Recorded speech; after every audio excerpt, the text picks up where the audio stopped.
You expect more from yourself. Expect more from your money.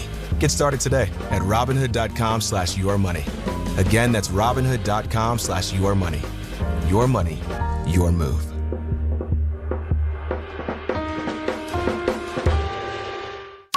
ESPN New York is your home for the world champion New York Knicks. WHSQ and WCBS-FM HD2, New York. Todd. A lot of virgins working in one room together. A lot can be accomplished. Hahn. I just got excited. And Rosenberg. Alan just expressed theoretical arousal about the Dolly Parton puppet. This isn't North Dakota. This is New York. This is Don, Hahn, and Rosenberg. The best threesome I've ever heard. On ESPN New York and streaming live on YouTube. 301 of the big city, Don, Hahn, and Rosenberg until 6:30. Then it's Mets-Royals. The rematch of the 2015 World Series. Can the Mets get off the mat? After a disappointing Game 5 loss of the World Series in 2015, can this 3-game series here in the middle of July help the Mets soothe their problems and get Kansas City back on track? Coming up at 6:30 here on ESPN New York. Did I sell it? Really good promo. Did I sell? He's got no place else to play. That's what I mean. But listen, there's going to be plenty of now. baseball to discuss Not later right in the to show. tear your hair to and basically until camp. And Brunson's having surgery. Which just shows you how amazing what he did, right? Yeah, That he but wasn't I'll give 100%. I'll give you what that's all about. All right, well, listen, we got a lot. I'm saying later on, just stay with us. Hours. But there's got to be closure on Team USA. All right, and there is. And I watched it. I went to the Mill in Suffern. The two Riches helped me out. Gorgeous wings, burger that you dream about, and sat there. And I had the Mets on one TV. I had the Yankees on the other TV, but completely captivated by Team USA. They bounce back after giving up an early goal. They tie it less than a minute later. It's 2-1, and they eventually lose the game. It was a 4-1. glorious 61 seconds.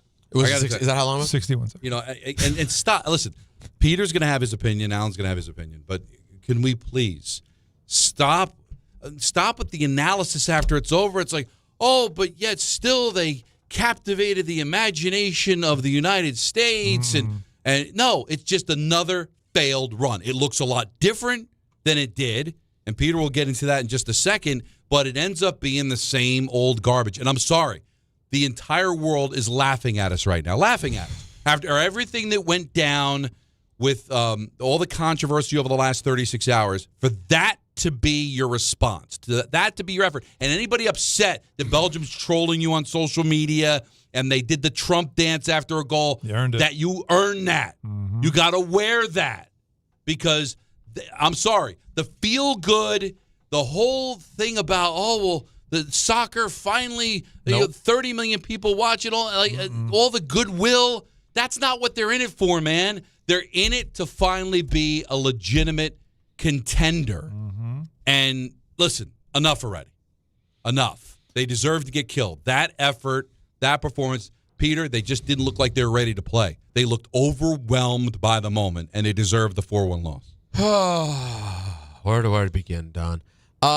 Yeah, completely agree. It was one of the most disappointing games I've ever seen from a team that I'm rooting for in a big spot. They were putrid from the second the whistle blew. They defensively looked completely lost. Effort looked bad. Knowledge of where they should be looked bad. They didn't seem to have any solutions for anything that was thrown at them. It was awful. The goal off the set piece was obviously amazing, and that's back-to-back now. And for that to happen again, I've never seen that. And again, I'll point out that as being another thing that was unique to this version of U.S. soccer that we haven't seen before. Beautiful set pieces like that. You haven't gotten a ton of it. But, guys, Alan and I texted about this last night in the group. The passing was never crisp. Constant turnovers. They never felt like they could even possess the ball well. It was just absolutely brutal, and I'm really upset and disappointed by all of it. And I got to tell you, to me, you cannot remove the 36 hours that came from it. Would they have lost to Belgium no matter what? Probably. But would they have looked the way they looked? They looked to me completely disheveled. They sort of looked like a team maybe that had been prepping for one thing for 4 days, and then it changed the day before the game. Alan, this is a sport. I know. This is a different kind of sport. This is not the NBA. It's not the NFL, certainly, where everything's based on play calling. And, you could you move one lineman, nothing changes. Without Balogun, you're thinking of doing things differently. You can't tell me that there was no impact on an international incident happening involving this team that also changed the mentality for Belgium. Belgium went from being the U.S. was the team with the chip on their shoulder going into it. Not anymore. Belgium went into that game with the chip on their shoulder, with the world kind of rooting for them to show Team USA what time it was. I get it. So we can't act as if a gigantic thing happening. What did I say yesterday? And hovering over this team had zero impact. The asterisk switched from one side You to said the it other. yesterday. You literally said it verbatim yesterday. That all of a sudden we lost any goodwill internationally. Probably affected the fans in Seattle, who are, let's be honest, Seattle's a huge hardcore soccer That market. building was rocking though. Yeah. Like, they sang. No, the they did a national pretty good anthem job. It wasn't Estadio Azteca, but it was a vibe. Is anything that? But on some it level, was a mentally, vibe until we barely sat down and it's already 1-0. Right? I mean, so that's, instantaneously. so I'm. But they looked I'm markedly with you. different Yes. than they had the whole tournament. I'm with you, and there's a part of me that wants to credit Belgium's approach defensively, because first thing they did was take Pulisic completely out of the game. Although he's Zero impact. No, but you see, but it shows. But he you, wasn't though. good the whole tournament, Alan. He played a good 40 minutes. I get it, in the whole tournament. but there's still a strategy too. He's their star player, and we're not letting him have an impact on this game. And what happened? He got frustrated. He got down. He might have tapped out, guys. We don't know. He might have tapped out because that part's the frustrating part. Is this was supposed to be the new Captain America, right? This was the next. This guy is such an elite player. You know it's elite. Elite is Lionel Messi just going off down 2-0 to Egypt today.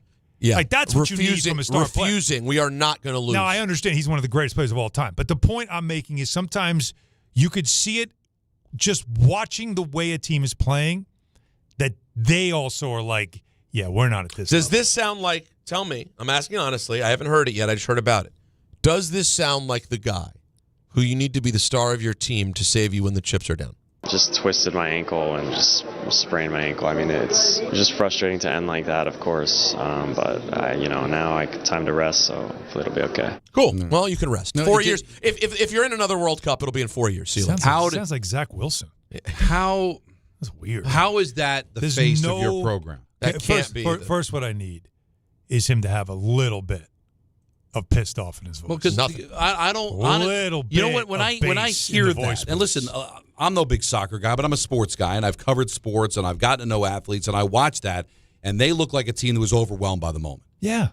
Hey, you're the underdog. It's the USA. Nobody believes in you, and you go out, you win a couple of games, and you win your pool. Okay, been there, done that. They had some impressive wins. Now the world's watching you. Now you're the bad guy. Now you're the favorite, and now you're supposed to show up, and you choked on yourself. That's all you did. That's what it looked like. It looked like a team that was just not ready. And when I hear Pulisic talk like that, it almost sounds like it's really not that important. Oh, yeah. Oh, well, no, listen to his voice. No, you're you not just wrong. got embarrassed You're not on the world stage. The world was watching. You got about. I twisted my ankle a little bit, but It'll be rest all right. up. We'll be okay. No, you should No, be it's mad. not You all should right. be. You should be furious that yet another 4 years goes by and nothing. And never mind what it means to soccer in the United States. You know what? The players shouldn't care about that. What the players care about is not the growth of the game. The popularity of the game is that you get every 4 years a shot to show that you belong on the world stage, that you belong as a player, as a team. And that's how you show up. You just came off watching the Olympics, where Team Canada, millionaires who play in the National Hockey League, are crying on the ice because they won the silver medal because they wanted to win the gold. Didn't earn a dime for it. They just wanted to represent their country and win. And you see what the United States did when they won. Again, millionaires who are going to go back to their job a few days later are killing them to represent their country and are proud to represent their country, leaving it out there. Jack Hughes smiling with teeth missing in his mouth because they want to represent their country, and this is what we get from the face of USA Soccer. Just twisted my ankle and just sprained my ankle. I mean, it's just frustrating to end like that, of course. But now I time to rest, so hopefully it'll be okay. Okay, well, that's what we're all worried about. I feel After we now. watched the game and watched we were really worried about, rest up because you've got some friendly somewhere that will make sure you're okay. That's what I was concerned about, that nobody got hurt. Yeah, that's what I did when I turned off the TV. Boy. When I left the mill last night, I was like, well, nobody died. Hopefully everybody feels better for their next game. Well, Come on, man. It's a joke. It's a joke. He laid on the field in an elimination game, and he got up, and he tried to play through it, and clearly couldn't, right? He was struggling. But it's like at some point, that's, I think, when you realize that you're dealing with some people that never believed they could actually do it. See, that's a better way to put it. And that's why I think you hear that in his voice, because deep down, he's not crushed because he never really believed he could do it. It doesn't sound like it. It doesn't sound like he believed it, Don. And I'm telling you, if we're being honest, now we have a moment to break this thing down. Offensively, they've been really good throughout this tournament. And he was really good in the first half in the first game. Now remember, he doesn't come back after halftime. Yes. So he gets dinged. He's dealing with the calf or whatever. Yeah. He helps set up the 2 goals in the first half, and then he ends up not coming back, and then he misses the next game. Yeah. He was really basically ineffective after that. He was not the dude on this tournament. Balogun was probably the dude on this team in this tournament. And let's not even get started with the goalkeeper. Freeze is a freaking joke. I mean, that is you talk about tough. Mental error in a big spot. Yeah. You do this for a living. He Young Wei Cooed that, didn't he? He did Young Wei Coo. He did. Because he comes out, he gets out of the box. So obviously, once you're out of the box, you can't play with your hands. So you got to play it now with your chest and your feet, which he attempts to do. Yeah. Then completely just misses the ball, kicks the ground. We still had an opportunity to stop it.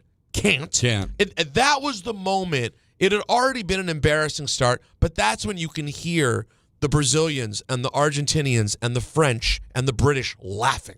Just going.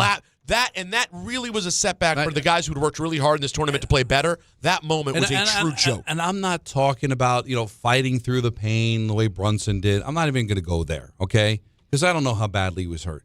But did that sound like a guy that was devastated by the result? No. And I think Allen put it better than I did when I said it sounded like he didn't care. It's not that they don't care. Of course they wanted to win, but they knew they weren't. Yeah.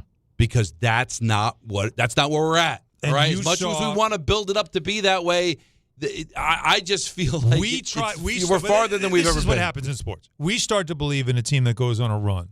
And sometimes the experts try to tell you, hey, listen, this is nice, but come on, this is not going to happen. And you don't want to hear it. So you get into it and you want to believe that something crazy can happen, right? Because in 1980, we saw something that shouldn't have happened happen. So ever since then, we're always going to believe that can happen. Yeah. But I also just feel like we get caught up in those types of things when even the players to themselves are going, like, let's not get crazy. Like, we know where we are right now. But you got to look across the field. That's a top 10 in the world team in Belgium. And as Peter said, and he's right, they already were motivated. They didn't need extra motivation. They were motivated already because, they are an older team trying to make another run at it before this generation of Belgium is over, right? So they're already motivated to win. And then add to it what happened with them overturning the red card. Now they're feeling away. So now you've got this angry pack of dogs, this veteran team that comes out. And they're on you from the kick, on you. And that's what I saw. A U.S. team going, oh, snap. Right? Yeah. It felt that way. And they were on their heels. They couldn't make a pass. I know this is a basketball term, but this is all I kept saying. They couldn't beat anybody off the dribble. And whenever I see that in basketball, when you don't have the sing, no one can beat them off the dribble, you got a problem. You got a problem. And it starts to mess with your head. And then you make those errors that you make. Like, that's the problem, is that it starts to, the domino effect of mentally. It's the Mets. It's the Yankees right now. Can't hit, now I can't field. Same thing happened to these kids. We watched it last night. That's what you saw. They were overmatched at the start, and then they knew it, and then they mentally crumbled. That is not on the coach. That is once again on the system. This is a team that is good, but they're nowhere close to being one of the best in the world. Not even close. So we should, as some of the analysts wanted to say, we should have an appreciation for the run they had, the pool they were put in, to set up a time that the country got back behind the sport again and started to believe. The problem was we got suckered again into thinking maybe this is the year they finally break through and some miracle can happen. And then we were reminded once again, no, this is the sport of kings. You're far, far from being among the kings. Yeah, that was disappointing to watch. Yeah, I would say they're still a ways away. Unfortunately, I think there's being a little bit of revisionist history that I've heard. Absolutely nothing has changed. It's the exact same thing. Again, I do think it's a slightly extenuating circumstance because they really did look good in some of these games. You really did see a different level of play. Yeah, but really consistent. I mean, the way that they scored their goals in all three group games, and then even in the Bosnia game, the confidence was. Remember, yesterday when they went down, guys, that was the first time they were ever down. Okay? So let's not act. They didn't barely get through the group stage. They were really good. I understand Paraguay's not incredible, neither is Australia, but they beat pretty good teams solidly. How many clean chances, other than obviously the direct kick, how many clean chances did they get on net? It felt like almost none. They couldn't. Nothing. Right? It felt like nothing. The only way they got one was because of the penalty. Yeah, that's correct. So yesterday they looked completely broken, which is why their speed was taken away, and that was their strength. Their speed. They could not ever make just that one touch. I was listening to Caught Offsides today, which if you're looking for a good breakdown of the game, our friends Andrew Gunling and JJ Devaney, they do a podcast, and obviously they did one last night. And they were explaining some things about Belgium's approach, both offensively and defensively. And they really did us in. I mean, that part's true. There's a million fingers I can point, but really at the end, you got to point to Belgium, too, who smacked them. Phenomenal. The U.S. were physically not good, and they phenomenal, right? beat the hell out of them. Yes. And no matter what, I mean, you could have a lousy team just look good for a week. True greatness, a champion, it does it on a more consistent basis. And there's going to be times where you're going to be tested. And boy, did they absolutely fail the test. All right, so we could talk about, Trump intervening and all the things that kind of put the world against us, but that's the true test of a champion, the true test of how good you are. Shouldn't matter. So they looked great early on, but really, you even said it yesterday, Peter, that we've because they've expanded it.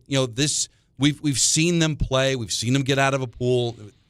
It seems like this last night is it truly different? Maybe it looked a little different early on, but it ends up being the same result that we've always seen. Mm-hmm. And it's not a 1-0 loss in penalty kicks. You lost 4-1. Yeah, no, you were outclassed. You were outclassed by, what did Egan call them? Like superpower-ish? Power-ish. Power-ish. So let's say they had won. What's going to happen to Spain on Friday against Spain? Right? They would have been a serious dog. Serious. Yeah. Oh, you mean what's going to happen now? No. I'm saying if they had won the game, they would have been a serious based on dog. what we found out last night. Now again, they didn't win the game, but I'm just saying that the Belgium's not Spain. It's not Argentina. No, but it would have felt. That's the thing. If they had just shown up last night and lost, I think we would have all felt different. Dignity. Yeah, it's the way they lost. It was never being in the game. Even if it was just 1-0. 1-0, like they get an early one and you just can't get through. Their defense is great. You could tip your cap. It's because of, as I always say, what it looked like. And what it looked like was a team that was outclassed.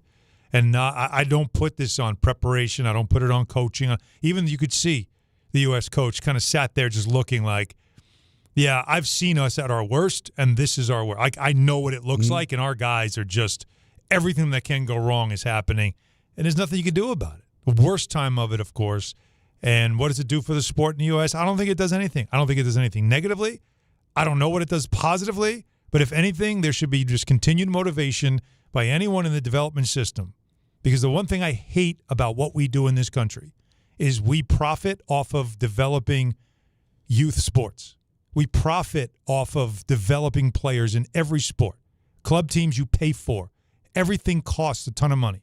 In Europe, they pay for you to develop. That's why they can get players from all walks of life, because some of them can't afford it. You don't lose them. They don't get lost in the system. And soccer is a sport that isn't played by all just rich kids. It's played by everybody. But because it's expensive, you get to a point where you have to make that financial choice of, I can't afford to pay for that club team. I can't afford to pay for training. So I just couldn't play anymore. I played in high school and then I was done. That's a problem here. But that's what we do in this country. We profit off of youth sports. In Europe, it's the opposite. Well, there's a lot to get into today. What Alan just brought up is what does it mean for soccer in the U.S. or just how you feel about Team USA at this point. We've got some experts lined up that were on various shows, including Jeremy Schaap. Interesting to hear what he has to say. Hercules Gomez as well. Carly Lloyd from Fox. We've got some very interesting comments coming up. What your calls, which is the most important, 1-800-919-3776. We're just getting started here on a Tuesday. It's Don Hahn and Rosenberg on ESPN New York. D'Agostino Law Bite Back. This is John D'Agostino from D'Agostino & Associates. Did you know Social Security takes money out of every paycheck you earn, paycheck after paycheck, and you're not supposed to touch that money until you're 67? What if you can't work? What if you need that money now? The system is challenging and most people get denied. That's a fact. D'Agostino & Associates has the experience to win, and we win a lot. If you filed for Social Security disability benefits and were denied, let us appeal. Call us first at 1-800-BITE-BACK. Bite back means fight back. 1-800-248-3222. We'll fight to get you paid. D'Agostino & Associates has offices throughout New York and New Jersey and handles Social Security disability claims and appeals. Remember, if you've been denied, call us first. 1-800-BITE-BACK. That's 1-800-248-3222. D'Agostino & Associates. We win a lot.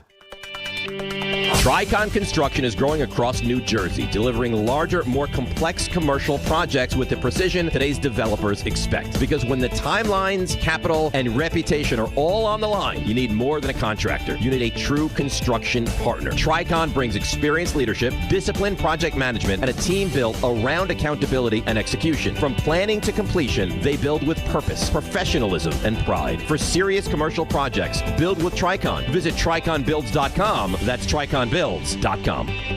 Listen up. Fanatics Fest returns to the Javits Center July 16th through the 19th for 4 days of nonstop action right in the middle of the biggest sports weekend of the summer. See more than 500 athletes and celebrities, including Aaron Judge, Kevin Durant, Jalen Brunson, Jay-Z, Travis Scott, and hundreds more.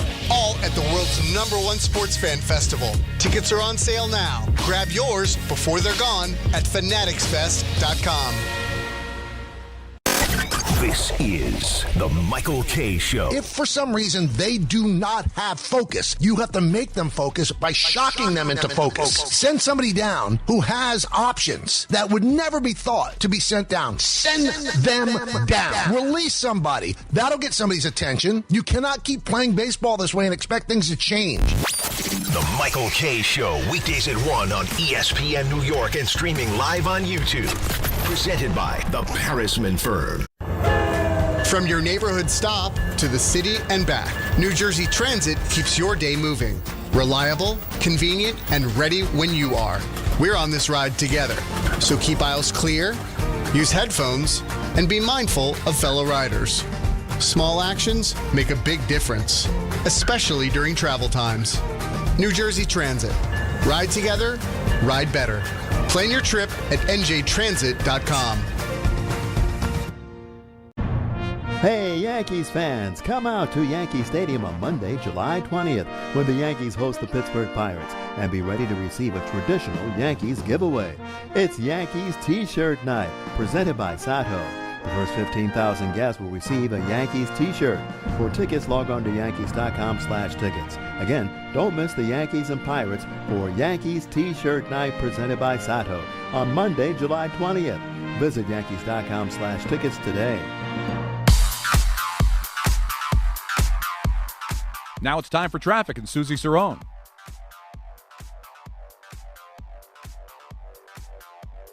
Thanks, guys. The big story, Midtown Manhattan, that issue with the building, a lot of closures, pretty much shut down 1st to 3rd Avenue between 41st and 44th. Just avoid that area. Then it's an accident on the FDR Drive northbound in the 1-teens. Just the far right lane gets by. Cross Bronx to the Georgian Hour. Inbound Georgia Upper Deck right lane roadwork that should be wrapped up shortly. Still the Palisades northbound shut down. Exit 19 up to the Bear Mountain Circle. We're sponsored by the Danny Did Foundation. Closing gaps in epilepsy care in memory of Danny Stanton, a child lost to sudden unexpected death in epilepsy or SUDEP. If someone you know experiences seizures, visit DannyDid.org for resources. Enjoy your life. Danny Did. I'm Susie Cerrone for 880 ESPN New York.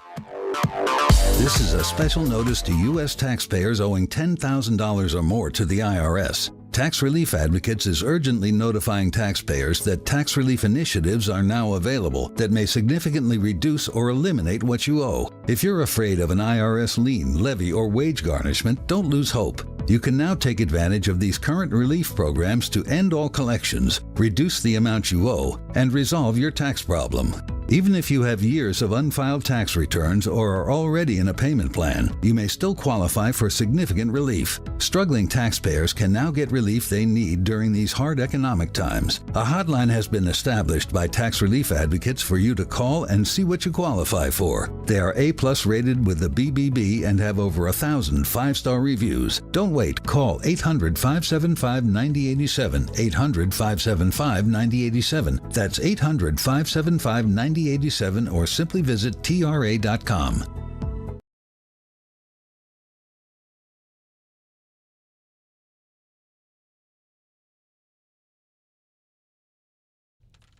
One 1-800-919-3776 number to call. Your thoughts on what happened to Team USA last night. But before we get to the calls, Anthony Pusick has tons to tell you. Oh, thank you, Don. Not Pulisic, Pusick. Yeah. No, yes, this is Anthony Pusick. New York, you need to hear this. This summer, all lines lead to Champs Sports Fan Central Station, a soccer pop-up shop open right in the heart of the city at 125 West 33rd Street. This is the soccer destination in New York. You know that. I've been telling you it for weeks. Jerseys for every national team you ride with. You can still get a USA jersey. Mexico, Argentina, that comeback against Egypt might be one of the best comebacks that we've ever seen. Brazil, and way more, all under one roof. If you want to gear up, rep your country, and feel the energy of the city, Champs Sports Fan Central Station, 125 West 33rd Street. That is where you need to be. And for all you Knicks fans, they have championship gear to celebrate your team's first title in 53 years. Great job as usual, Anthony. 1-800-919-3776. Let's start it off with Santiago in Westchester. You're on ESPN New York. What's up, man? What's up, guys? Love you guys together. Love you guys individually. Oh, thank you. Christian Pulisic once dubbed the LeBron James of soccer. Looked more like the 76ers against the Knicks in the conference semifinals. Hearing Alan ask if he quit, that made me cackle. And his supporting cast, too, Serginho Dest. I don't know what anybody sees in him. From his time at Barcelona, I knew that he was butt. He was awful yesterday. Big tough guy, Weston McKennie. He was on the side of a milk carton yesterday. Local guy, Tyler Adams, incredibly mid yesterday. Grandpa Tim Ream getting lost. Hysterical. That was and I have brutal. an affinity. Yeah, keep going. And I have an affinity to NYCFC, but Matt Freese, we laugh at you today. He froze. And the best part of it all, I don't have to hear Americans who pick up the sport once every 4 years for 4 weeks lie to everyone saying that the U.S. has a chance to win. And yeah, my team was also eliminated in the same round, but my team picked up all 9 points in group play. My team didn't allow a goal until the round of 16, and my team fought until their final breath against the English. And the Americans crumbled against the Belgians with that bald crook Gianni Infantino on your side. And the orange guy. Viva Mexico, Knicks in 5. I love that, by the way. He's obviously from Mexico or a Mexican fan, either way. I think the Viva Mexico at the end. Now, I guess you could say Viva Mexico and not be Mexican. You're just a hardcore fan. Feels fraud, Jace. A little bit. I'm going to go with he's from Mexico. Listen, you're absolutely right. If you are Mexico, based on their performance, because these are two teams that have, not done well in this tournament in a minute. Oh, Mexico, your head's way higher today. They were fantastic in group play, and they took England to the absolute max. The U.S. got spanked by Belgium. But by the way, do you ever go into a World Cup, not to rain on your parade for what was a very good call? No one who knows anything goes into the World Cup thinking the U.S. is a better team than Mexico. No one really ever thinks. Santiago was just emotional. Yeah. And he's also, I can understand and where by he's coming from. He wasn't really saying much in fact. He was just using his emotions. Well, no, the things he said about our players at the beginning were factual. No, I mean the other stuff. Yeah, I mean about how every 4 years. Okay. Like yeah, let it out. Of It's course, fine. and also you have to be reasonable. I don't think any of us were like planning parades. Yeah, I don't think anyone was planning parades. That's a good point. We were having fun with the meet England and beat them again kind of thing. Yeah. We did have fun with that. There were but some that was jokes just about joking that, and I heard again, JJ Devaney was saying on Caught Offside, he was like apologizing because he basically guaranteed they'd beat Belgium, and it felt very foolish by how the U.S. looked. Listen, you get caught up seeing how a team plays. How many in every sport, Don? We see a team go on a run for 4 games, and you go, "Oh my God, they could." Hey, listen, the Giants went to Minnesota. Why not go and compete in Philadelphia? But I don't know because you lost 100-0 in the first quarter. That's why. But I think I understand where Santiago's coming from as a diehard soccer fan. It's an irritating couple of weeks because now everybody comes out of the woodwork and they think they're a soccer fan. They think they're a soccer expert. I think the U.S. has a chance to win. It happens in every sport. You know how many people claim to be Knicks fans, didn't watch a game all year? Oh, I think they're going to win the championship. Go New York, go New York, go. You think all those people at the parade were watching a Kings game at 10:30 on a Tuesday in November? No. So I'm not going to fault people that got excited about USA. And the only reason they thought they had a chance because there were people that know soccer, like J.J. Devaney saying, I think these teams got a chance to go to the Final 8, play in the quarterfinals. Who knows? Peter was saying they were playing the kind of soccer we've never seen them play on a consistent basis. But you can't get mad. It's the World Cup. People are going to parachute in. It's the same people that go to a Super Bowl party who never watched the games all of a sudden saying, go Seahawks. You got to live with that, right? It's the World Cup. And now they go away because guess what? It ends today, all right? Now that the USA is out, it's over. This is the post-mortem of the USA, and the soccer fans are going to continue to watch. I know, Peter, you're going to continue to watch. It was a great game today. Although I was so irritated. Egypt blew the 2-0 lead. Although I can't believe it was a 12 o'clock start. I was not aware of that. They've been so random with the starts. They're and they got a 4 o'clock today. There are 4s. There are 5s. There are 3s. There are 12s. Today was a 12, and if you somehow missed it like I did, it was a classic. Because I think as we're getting deeper, Peter, they're more prime time in Europe. I think that's what they're catering to now, right? I think early on they were catering to us, keep us engaged. That's a great point. But now that the meaning is more escalated, they want these games in prime time. You know what? Interesting point. No, come on. Because think about it. Canada's out, Mexico's out, now we're out. So who are you catering to when it comes to even if we were US in time? Even if we were in the game on Friday, if they had advanced to take on Spain, would be at 3 o'clock. Yeah, but at least 3 o'clock doable though. But when you get to the quarters, you're starting to get to where you know what the world. This is the world's game, and we'll play the reindeer games for the U.S. early on, but now it gets real. Ricardo in Cliffside Park, you're on Don, Hahn, and Rosenberg. Hi, gentlemen. I'm still in my Nixon 5 high. And listen, I'm Puerto Rican Dominican, born in the United States. I root for Spain, and in my local area, there's a lot of Brazilian Croatians. You don't see a lot of the American love, and I was, rooting for America. Mm-hmm. But I wanted to ask Peter real quick, what was your why on why we lost the game on your Instagram? Why you kept saying, why we lost, if you don't mind me asking? Oh, you're referring to my post last night? I was referring to the to the Donald Trump curse from Game 3. That's what I was referring to. Okay. I mean, listen. Let's keep politics out of this because. Except hold on, real quick. No, before I don't hang up on it yet. Let's keep politics out of this. Except you went to a post from my personal page that you knew what the answer was. You knew it's a take I wouldn't say on the show because I don't bring these things to the show. So I have to. So real quick. Right. I specifically don't do the things on the show, but you have to pull it from my Instagram and say, "Let me hit you with a gotcha moment." This is the only time, Peter, I get to actually speak to you or get that opportunity because here's the deal. And you know there's what? a perfect comment. There's a perfect There's a perfect comment section right on the post for you. Well, right, and I'm not trying to call you out on your show because look, you have the microphone, you have the ability to hang up on me, but gentlemen, listen. Let's get to the honest opinion of it. United States is, and Bart and Carlin this morning, that's somebody who used to be a representative of ESPN who talks about soccer. And he made a funny comment saying, hearing the people on ESPN now talk about soccer, it's like how he hears tourists talk about New York City. And they laughed. It was a good joke. And the thing is, guys, he said it, we're 40 years behind and we always will be. Yep. The United States will never lift a World Cup trophy in a very long time because even look at it now. Probably not in our lifetime. Mexico, that last caller, I would say it's going to be a very long time before we do because look how Mexico, you saw a size difference between Mexico and England.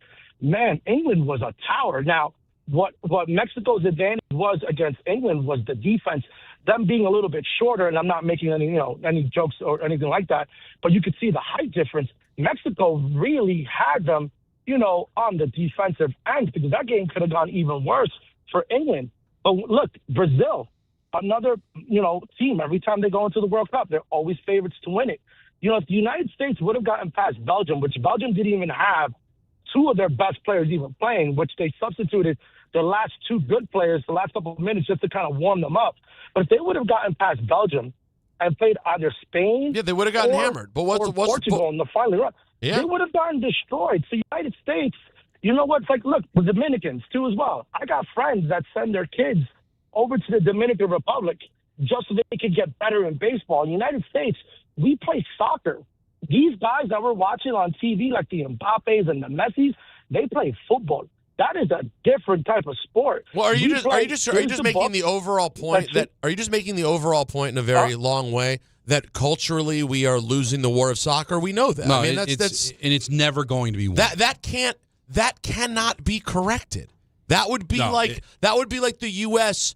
losing American football or basketball. But that's it's never I think what he's trying to tell you, though, and a lot of people that always, and this is once again just like the gold medal that the U.S. won in hockey, is we have people that then now want to take it and hijack it into something else, and it's still, regardless of all the stuff that happened around it, the bottom line is we are far away from the best teams in the world. But far away. We're not even talking about it being our major sport because hockey's not our major sport, yet we've become one of the superpowers in it because we worked at it and we got there.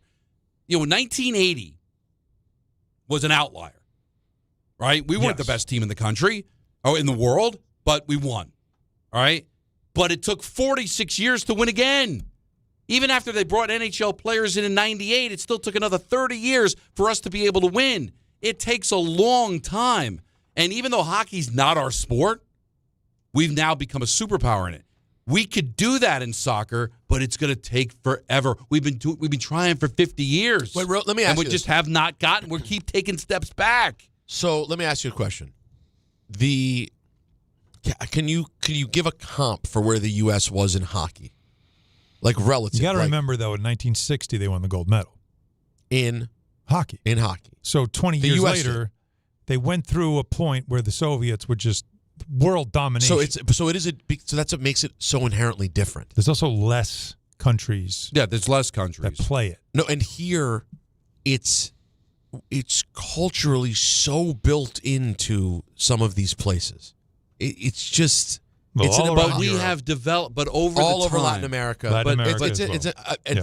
Listen, but we're Africa. African, yes. We are in a really and Alan was making this point. We were talking off there, and you brought it up here too.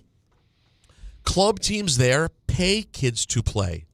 Yeah. Here, you have to be rich kids who pay to play. That's it. So the poor kids or kids from middle-class families who can't afford some of these fees that it costs to be on a club team or to pay for training and all that stuff, it's just you can't do it. So you make that tough decision as a kid that understands that this is as far as I'm going. I'm playing high school and that's it.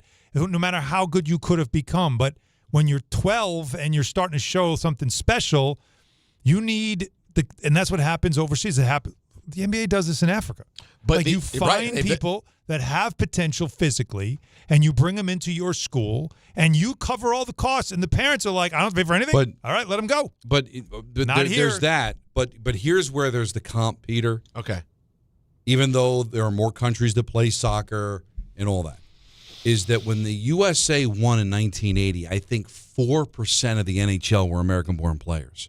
Now it's almost 30%.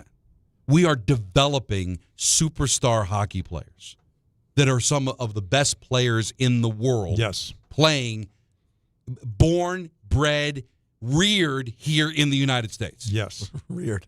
Is that happening in soccer? No, and we have the best league in the world here to play hockey. The money's here. That's a major piece. We Having were talking a major about before. league team here. MLS, by some fault of their own, how much I don't know, it's never catching up. Never. No. It cannot. But the NFL, there are multiple NFLs. They're not here. No, true. But the NHL was still where you made money 50 years ago. Right. And there were 4% that were United States born playing hockey. Now it's nearly 30%. Right. So it has grown we even are within developing hockey players in the United States. We're not developing soccer players. No. And That's- when we that's do, correct. on the rare occasion we do, they end up getting gobbled up by another country. Now, they could still represent the United States at some point, but it's every 4 years. And it's tough. It's just not enough. Listen, not again, enough. but this has been the story about for year after year after year. This was a fun run that ended in a way that, to me, I feel like why we're upset. I think the best take of all was if they lost 1-0. How would we feel? A lot different. We'd feel like, hey, this is we're right there, scratching surface. Because of the way the game went and how poorly the best players played and how overmatched they looked, this is a crushing blow to how there was a great kind of momentum behind it, and now I feel like it's gone. A 1-0 loss, we could have had a conversation today and said that we took a step forward. Today we're saying we took a step back. And you can't make any progress if it's 1 step forward, 2 steps back all the time. Unfortunately, yeah. All right, more calls. We want to hear from Jeremy Schaap. We want to hear from Hercules Gomez. Want to get to that. I also want to hear from Carly Lloyd as well. Talk about it Tuesday coming up at 4:30. ENN at 6, out of Dodge at 6:30 for Mets and Royals. Don Hahn and Rosenberg, ESPN New York. This is DiPietro and Rothenberg. Speaking of questions. Buster, I mean, Volpe hasn't kind of blossomed into what they expected. Thank God for Paul Goldschmidt, but now, I mean, at third base. And he actually cannot end it with just a defined question. Here's the thing for me. It drove me crazy last year with the Yankees. I'm a Mets fan, but do you think they do both, or do they prioritize the pitching over maybe some help at third base? Maybe we taste real true torture. That'll teach them. Yeah. If you do that and it truly takes the next step in terms of being a mental block, you end up with something like this. What happened? I don't know what happened, but why Bregman not back? Morning Start with DiPietro and Rothenberg. Weekdays from 6 to 10 on ESPN New York and streaming live on YouTube. Good Karma Brands is proud to be an equal opportunity employer, providing equal employment, development, and advancement opportunities to all teammates and applicants. To learn more about careers with us, please send an email to talentacquisition@goodkarmabrands.com. That's talentacquisition@goodkarmabrands.com. The 2026 U.S. Open Tennis Championships are back, where the world's greatest city meets the world's greatest tennis players. Fan Week begins August 23rd. Experience the Mixed Doubles Championship on the 25th and 26th. And the U.S. Open Singles Championship starts Sunday, August 30th.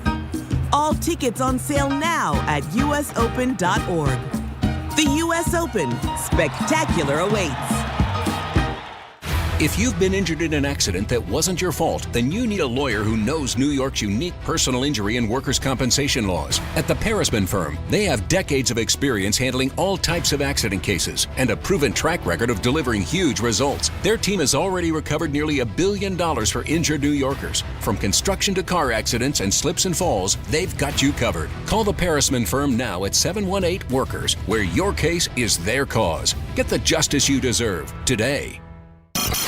This is Bart and Carlin on ESPN New York.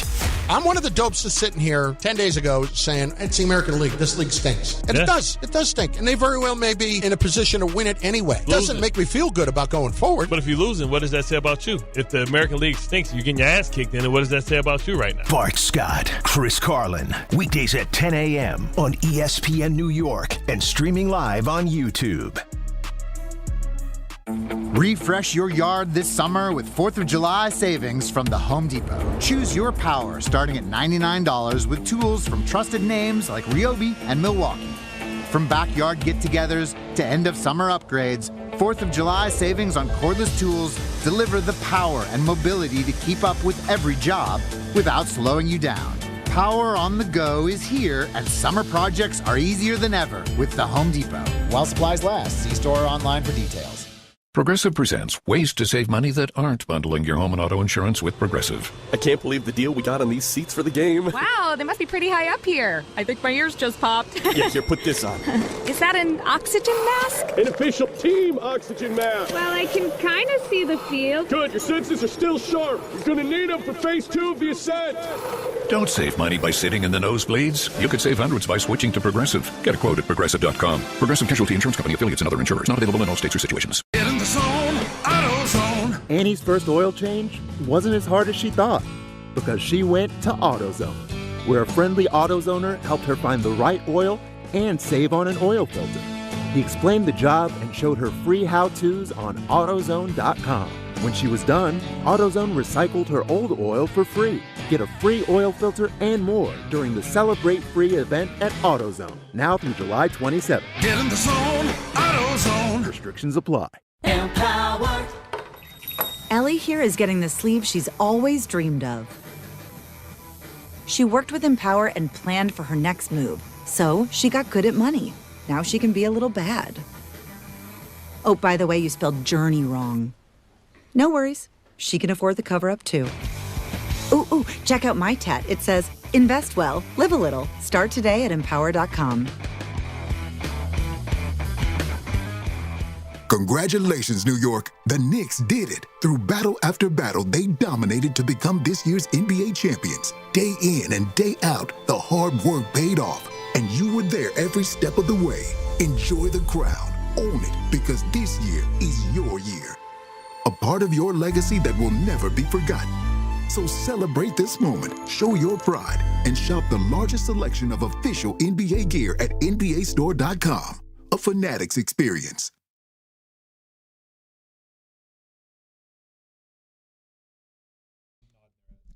So a lot of pundits had a lot to say about the USA loss to Belgium last night, 4-1. As a lot of them were on myriads of shows, both on television and radio here at ESPN.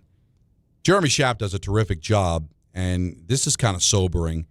This is the ceiling the USA is stuck at. We're talking about a level at which we've seen the U.S. crash out time and again over the course of last quarter century. When they have gotten out of the group stage, when they have qualified for the tournament, so putting aside 2006 and 2018, this is where they exit. This is, 2010, we lost to Ghana in the round of 16. 2014, it was Belgium, despite Tim Howard's heroics in that game in Salvador. 2022, it was the Dutch. And this time, it was the Belgians. This was not one of those games where they can walk away from it and say, boy, we were so close, right? This was a thrashing. This was comprehensive. They were lucky to be down by a goal at the half. Herculez Gomez was on Bart and Carlin. I'm sorry, I'm very immature, but when I hear Hercules, Hercules. You have to. It's such a bold name, too. That's And right. that shouldn't be the first thing I think of when I hear it.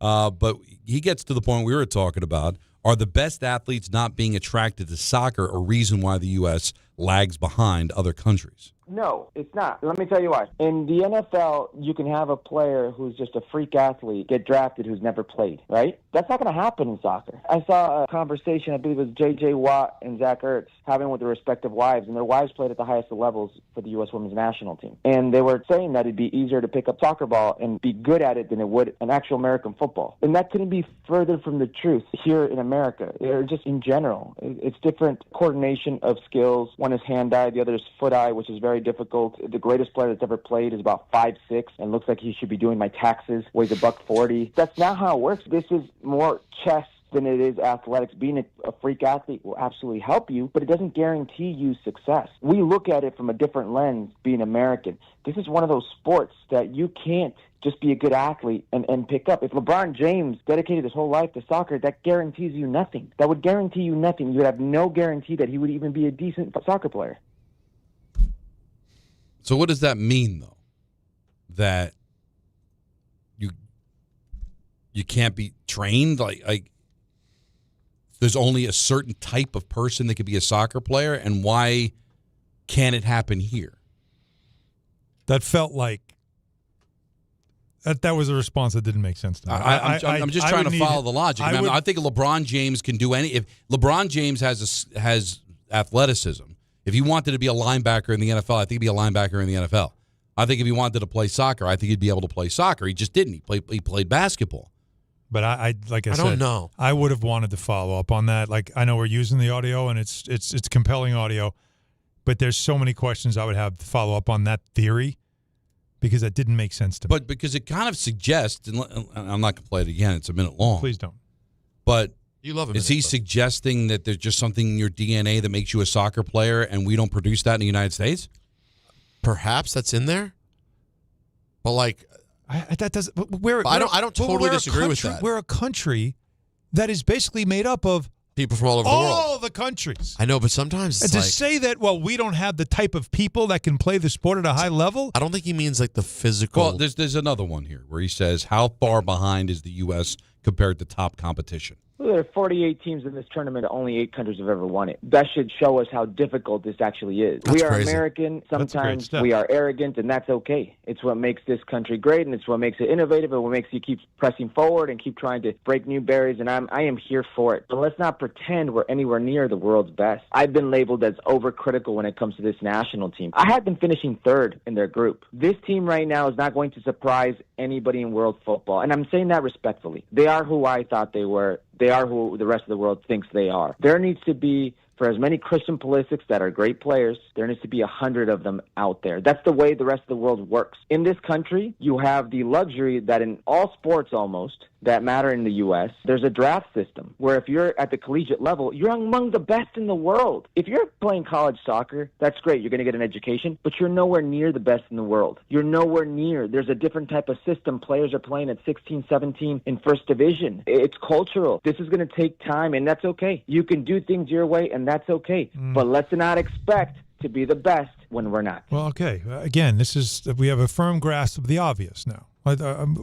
We all knew that. Like, we understand how this works, right? But it goes back to what I've been saying, and I'm trying to hammer this home with everybody, is that in other countries, the sport it's religion in some of these countries, to the point where if they see a 12-year-old who's special, he doesn't just get put into his local club team or maybe a regional club team. They take him and put him, like, we're talking about, like, again, Barcelona, AC Milan. Like, they recognize a player, a Spanish kid, an Italian kid, and they put him right in the system. And then they say, let's see if he grows into what we think he could be. And you know what? What happens is then they sift him out. And the ones like he's talking about that don't grow big enough or strong enough or smart enough, they're gone. They're gone. But they get for a couple of years like an amazing experience of free training. And then what happens out of that, though, is become the cream of the crop. And then so does the U.S. have 10 Pulisics out there that have to fight each other to get that spot? No. Because those Pulisics don't get to the point where they can afford to train at a high level to see if they could be that. There's other sports they can play as well. But it's not in our culture because soccer is not the religion like football is. To me, that's why no other country will be good at American football. Not because places don't want to be. But if they tried, they couldn't. Because here, football is religion. I told you, 36% of the population calls football their favorite sport, college or NFL. It's the one they like to play. And in our country, what happens to an 8-year-old who suddenly looks like he's fast as hell on a football field?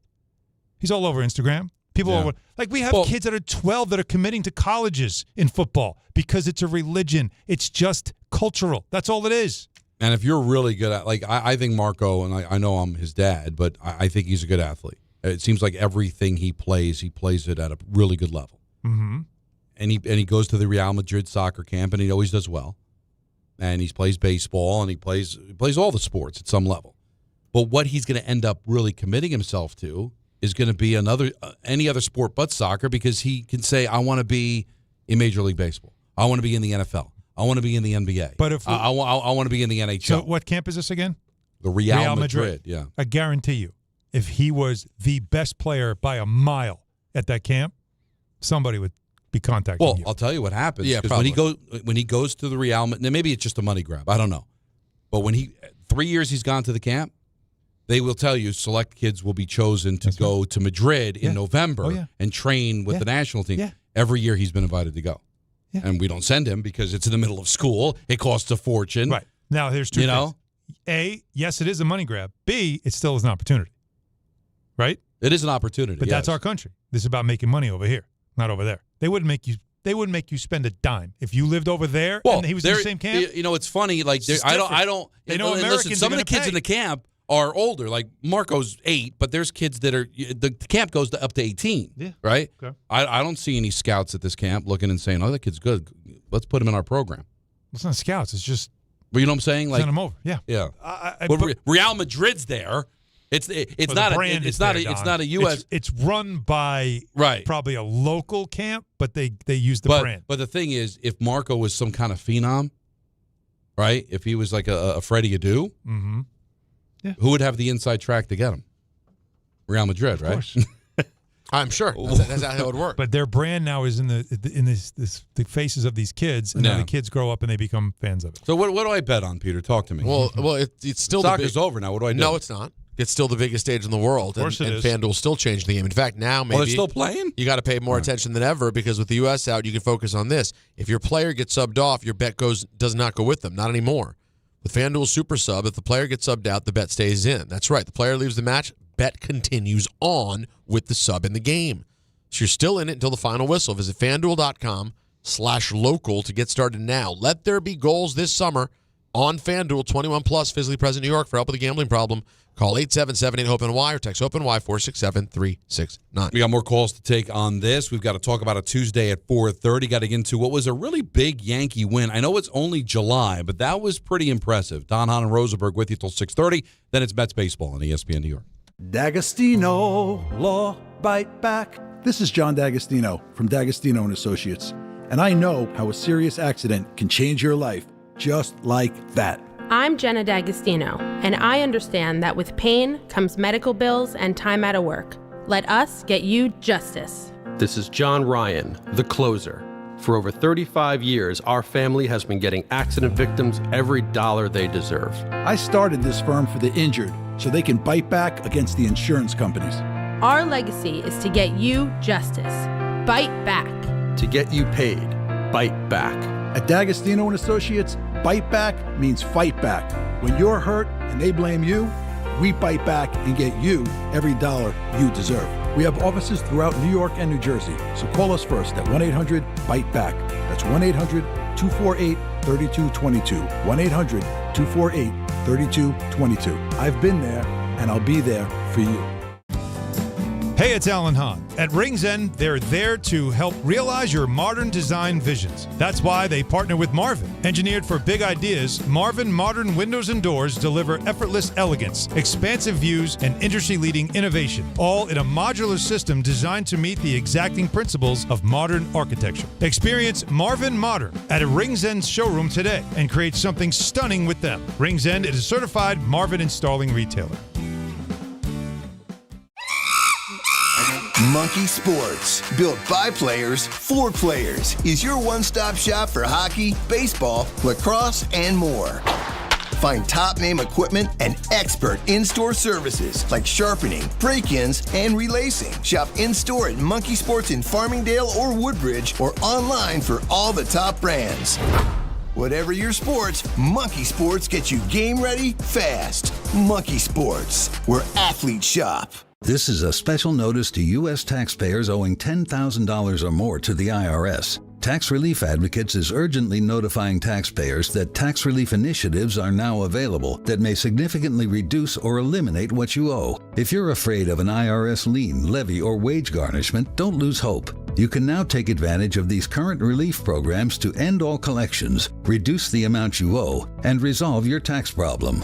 Even if you have years of unfiled tax returns or are already in a payment plan, you may still qualify for significant relief. Struggling taxpayers can now get relief they need during these hard economic times. A hotline has been established by Tax Relief Advocates for you to call and see what you qualify for. They are A+ rated with the BBB and have over 1,000 5-star reviews. Don't wait. Call 800-575-9087. 800-575-9087. That's 800-575-9087. 8087 or simply visit TRA.com. ESPN New York, now streaming live on YouTube. Subscribe today and watch the show. WHSQ and WCBS-FM HD2, New York.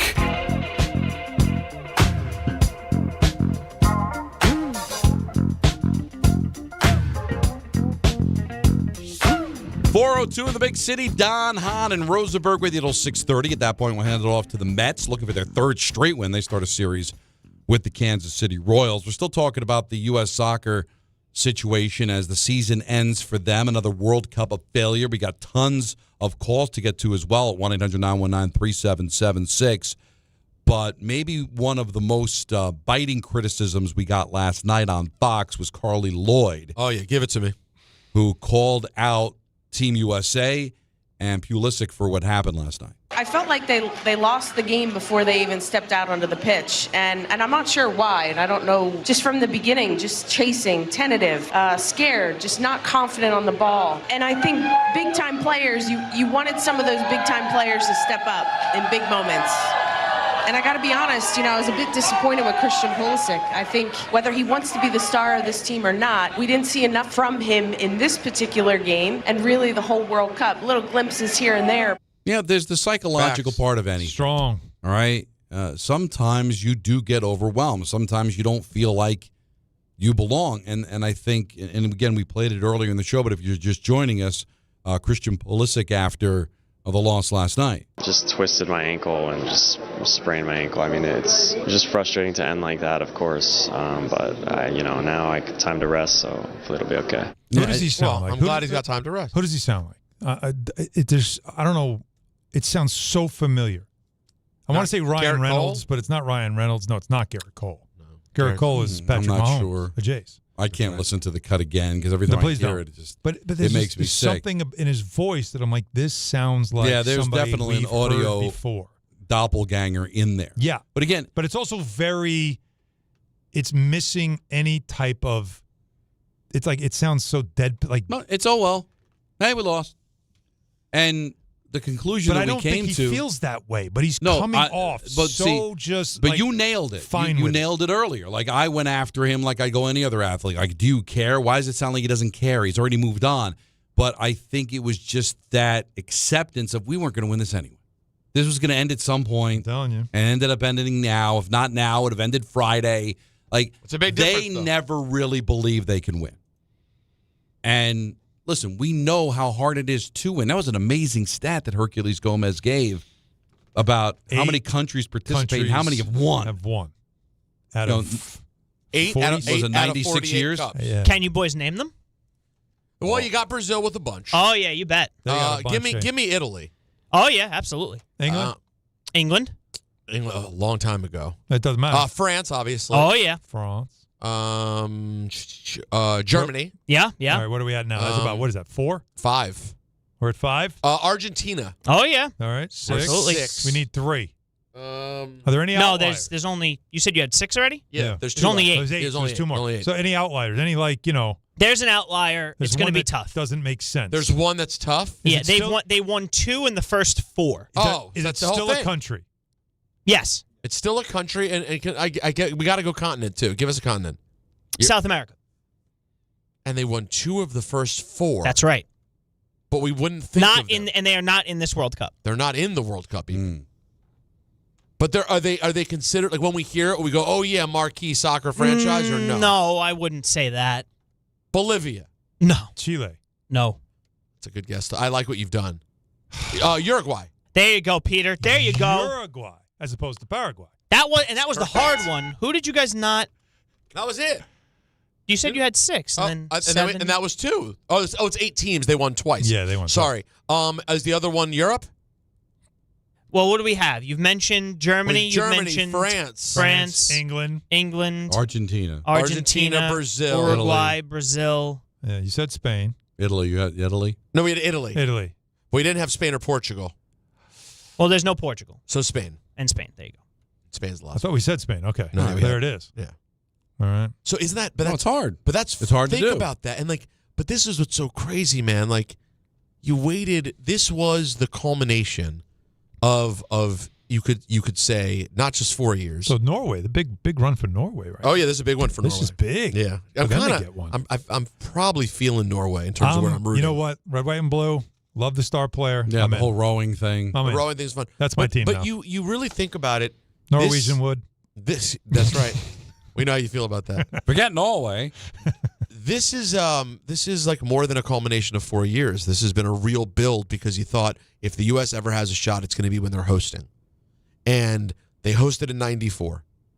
We've waited 32 years. And really, we've known that this time was coming for the last 12. Mm-hmm. So you build for that for 12 years to get your team in position and then to go out in the same place that you've been before, not making it any further, and then doing it badly. Same ending. It doesn't erase the great moments that we had in the tournament because I'm going to go back and watch their goals. I mean, the goals were wonderful, but it's a huge crashing thud. I was even thinking like of the important. I'm not trying to devalue Olympic sports, but of the ones to really pay attention to, right? In both the Winter and the Summer Olympics, is there an event that we never win? Like never winning in gymnastics, never winning in figure skating, like of the big ones, of the real big ones, of right? The popular sports that we never medal in. No. Is there anything? No. Like so that's what's so frustrating. We finally medaled in curling. Is that it seems like when we put our mind to it, eventually we get there. We got there in hockey, to where all right, we like you said, we won in 60, we won in 80, but to now become one of the superpowers. And we changed our rules just so we can win again in basketball. Right. We didn't like that. Yeah, but basketball's our sport, football's our sport. We get those. But even in like the Olympic, is there anything that we're like, we haven't medaled in 1,000 years? We're never good at it. It feels like when we put the effort in, we eventually get there. And we haven't been able to do it with soccer. The effort's been there. What's right? the ski thing that you also shoot a rifle? What's that called? I wouldn't call that one of the big events. But we never win that. No, we don't do that. Cross-country shooting. It's sad. We never have a chance. But let's get back to the busy phones. Before we do that, though, I'd just like to remind you that like the New Jersey Devils have intensity on the ice, Viking Pest Control brings that same level of protection to your home. I know this because I use Viking at my own place. The season may be over, but pests are always in play, so it's time to lock in your off-season defense. As the pest control provider and proud partner of the Devils, Viking provides 45 years of trusted experience to keep ants, cockroaches, stinging insects, rodents, mosquitoes, and more out of your zone. Their local team builds a personalized plan that actually works, and when you bundle pest control mosquito services, you score big savings. Let's say you've got a cockroach problem, right? Or termites. They can put something in that will detect, hey, something's coming. We're gonna come over and check it out. They're really on top of it, man. They're excellent at what they do. One call, one company, total peace of mind. Visit VikingPest.com, protecting your home inside and out. Back to the busy phones. Let's talk to about Danny on Long Island. You're on ESPN New York. What's up, Danny? The shooting and skiing would be biathlon. There you go. Well, we knew that. And we're also lacking in two-man luge, but we won't call that a big one. Okay. A couple of thoughts. First on the game, because I played up through high school. I coached my kids' intramural team, so I know the rules. I know the game. I read earlier in the series or anything that, the scheduling and the group had been like slightly advantageous to the Americans. And then when you went on the betting apps and I saw like one of the games, they were like minus 550, which is like overwhelming favorites. And then finally, yesterday it was actually kind of like what we'd call in football, almost like a push, as Don would say. Mm-hmm. It was like barely, like one team was not significantly favored. And we play up against Belgium and we look like we never played soccer before. And the weird thing is that I watched a lot of the other games that were very exciting. I don't watch it regularly, but I was all in because the games were exciting. They're elimination, a lot of passion. That's what you want to see. But I was interested to see, like, Peter, is that the regular defense that Belgium employs? Because it's not like the game was the next day after the one. You had, like, almost a week or 5 days to look at this team and say, this is what they're going to do. They're going to play like what we call like a press defense, and we look completely unprepared to deal with it, which goes back to coaching. I kept thinking, like, when are they going to pass the ball back to the striker or the sweep, or what we used to call it? And he just launches the ball down the field like 50 yards in like that mad dash, at 30 yards away from the other goalkeeper. And they never seemed to do that. And so I was kind of shocked at the lack of, strategy or adjustment to what Belgium was doing. That's very fair. As far as that's very as far as the youth, the future of the sport. And I grew up. I'm older than both of you. I remember soccer as a big deal as a kid. We had intramural leagues in Long Island. My kids played soccer all through. Everybody played soccer. If you were growing up, the first sport you played was soccer. Very easy for a boy to understand. Don't touch the ball with your hands and run around. And we all played, and we played up until high school. It was so popular during the Cosmos era that Sylvester Stallone started a major motion picture about a soccer game. Victory. And with all the World Cup stars and Pele in it. It was a big deal. I can't believe that with the amount of – remember, Belgium is about the size of – half the size of New York State. So I can't believe that in the United States of America, with all the travel soccer now, which, by the way, just like everything else, has ruined the intramural level, because we used to have 100 kids try out for a soccer team in high school. Now you have the 20 that have already paid $14 million in travel fees their entire, going up starting at the age of 8. But that's bad for the average soccer kid. But you think that would produce super soccer players, because it's worked with baseball, hockey. Like Don said, we have 30% in the NHL. We have these travel hockey now. We have the undercarriage of supporting kids and pushing them forward. And you have to, even though we don't have a great league, you would think with all the Division I soccer teams we have that we wouldn't be able to scoop up the best 15, 20-year-old kids when they're done and say, listen, we're going to train. And we would be on par with anybody else in the world. But we're never going to be like these other countries if it's true that they scoop kids up like the Dominican Republic scoops up kids and plays baseball. They don't have to go to school. They don't have to worry about the SAT. All they do is play that sport. And when they're 18, if they're not good enough, they get sent back to the field to pick vegetables. It's a terrible situation, but that's what exists in Central American countries. They're not better at baseball than us.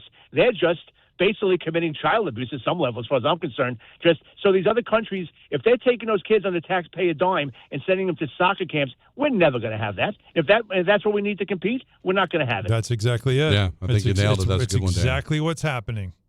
We're going to get deeper into it during talk about it too, by the way. There you go. That's coming up at 4:30. Good job by Danny. Yes. John in Fort Lee, you're on ESPN New York. What's going on, guys? First, I want to just acknowledge Pete's post. It was funny because that's what exactly it was meant to be. It's not meant to be some type of it was being sort of silly and tongue-in-cheek, but thank you for recognizing that, my friend. Yeah, I mean, you don't have to be a genius to realize what you were doing. But regardless, so just to paint the picture, I'm a first-generation Italian-American. I have no dog in this fight other than, I like to see U.S. do good.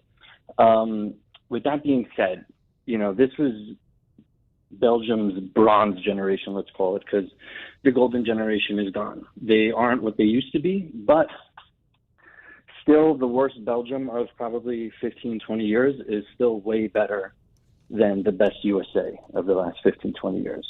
There's zero development in this country. And the reason, you guys have rattled off every reason possible of why it's a problem and how other teams from foreign countries are taking players from here. If you look at every top player on U.S.'s national team, they are not playing in the MLS, the ones that are notable at least. Now, when you look at the rest of the MLS, there's no incentive program for it to be a top league.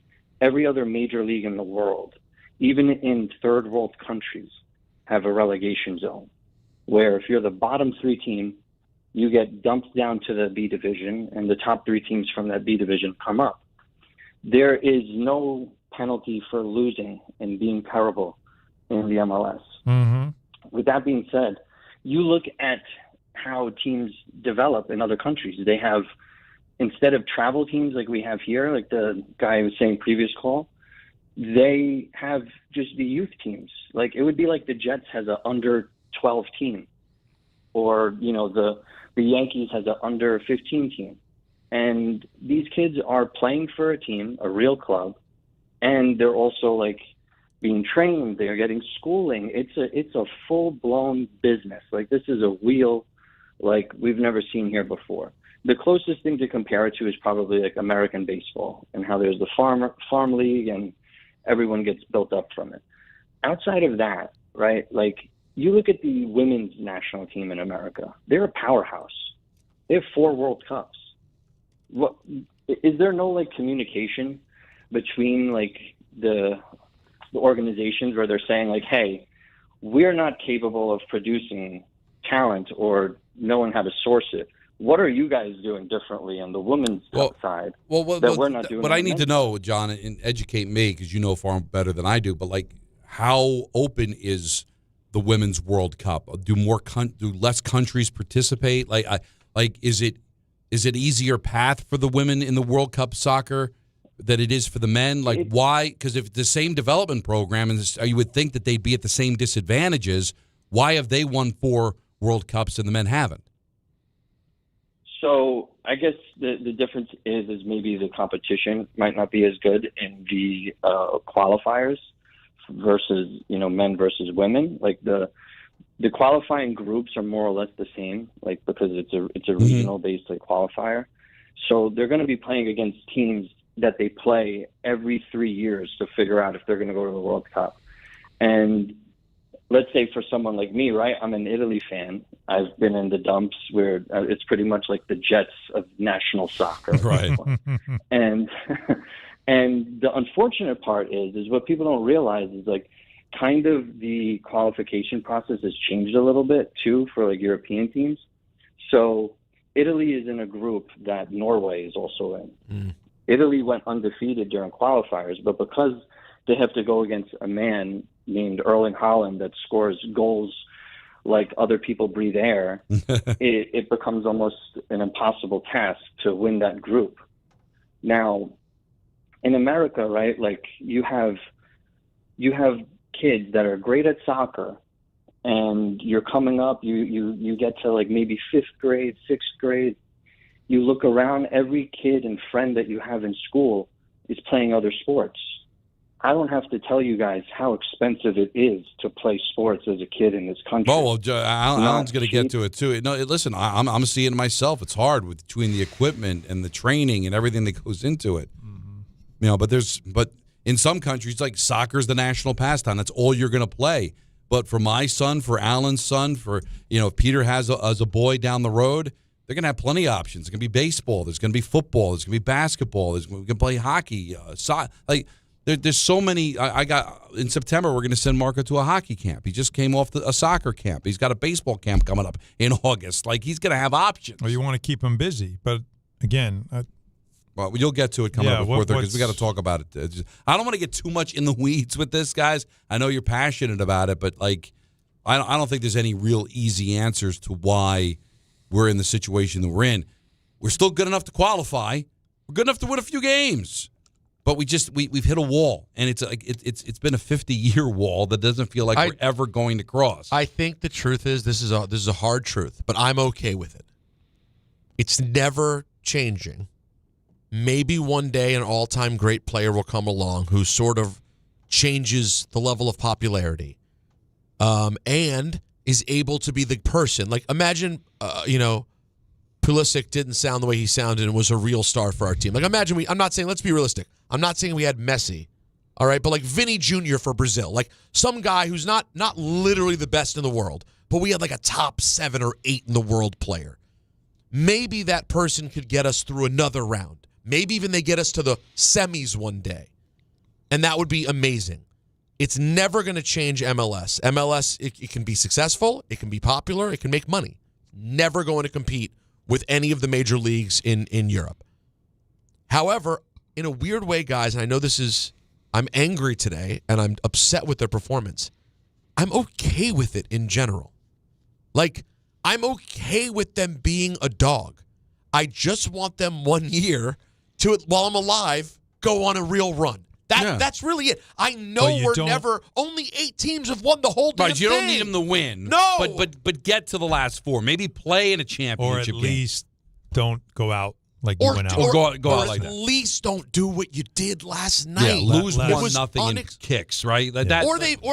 If they don't give up, if Freeze doesn't make the moronic mistake and they don't give up that goal. And they just lose 2-1. And at least they're fighting the whole second half. Because there were opportunities to make it 3-2. Imagine if it was 2-1. Then you would have been like, we were close. But that goal, if that goal doesn't happen, you're crushed by the 2 goals in the first half, but you can kind of feel like they got away from it, they settled things down, But instead, they have that happen. You're like, and then they give up another one. If we're on the air today. He got in the game, and you knew this guy's scoring. He was hot. Scoring. If they lost last night in the way that Mexico lost to England. Yeah.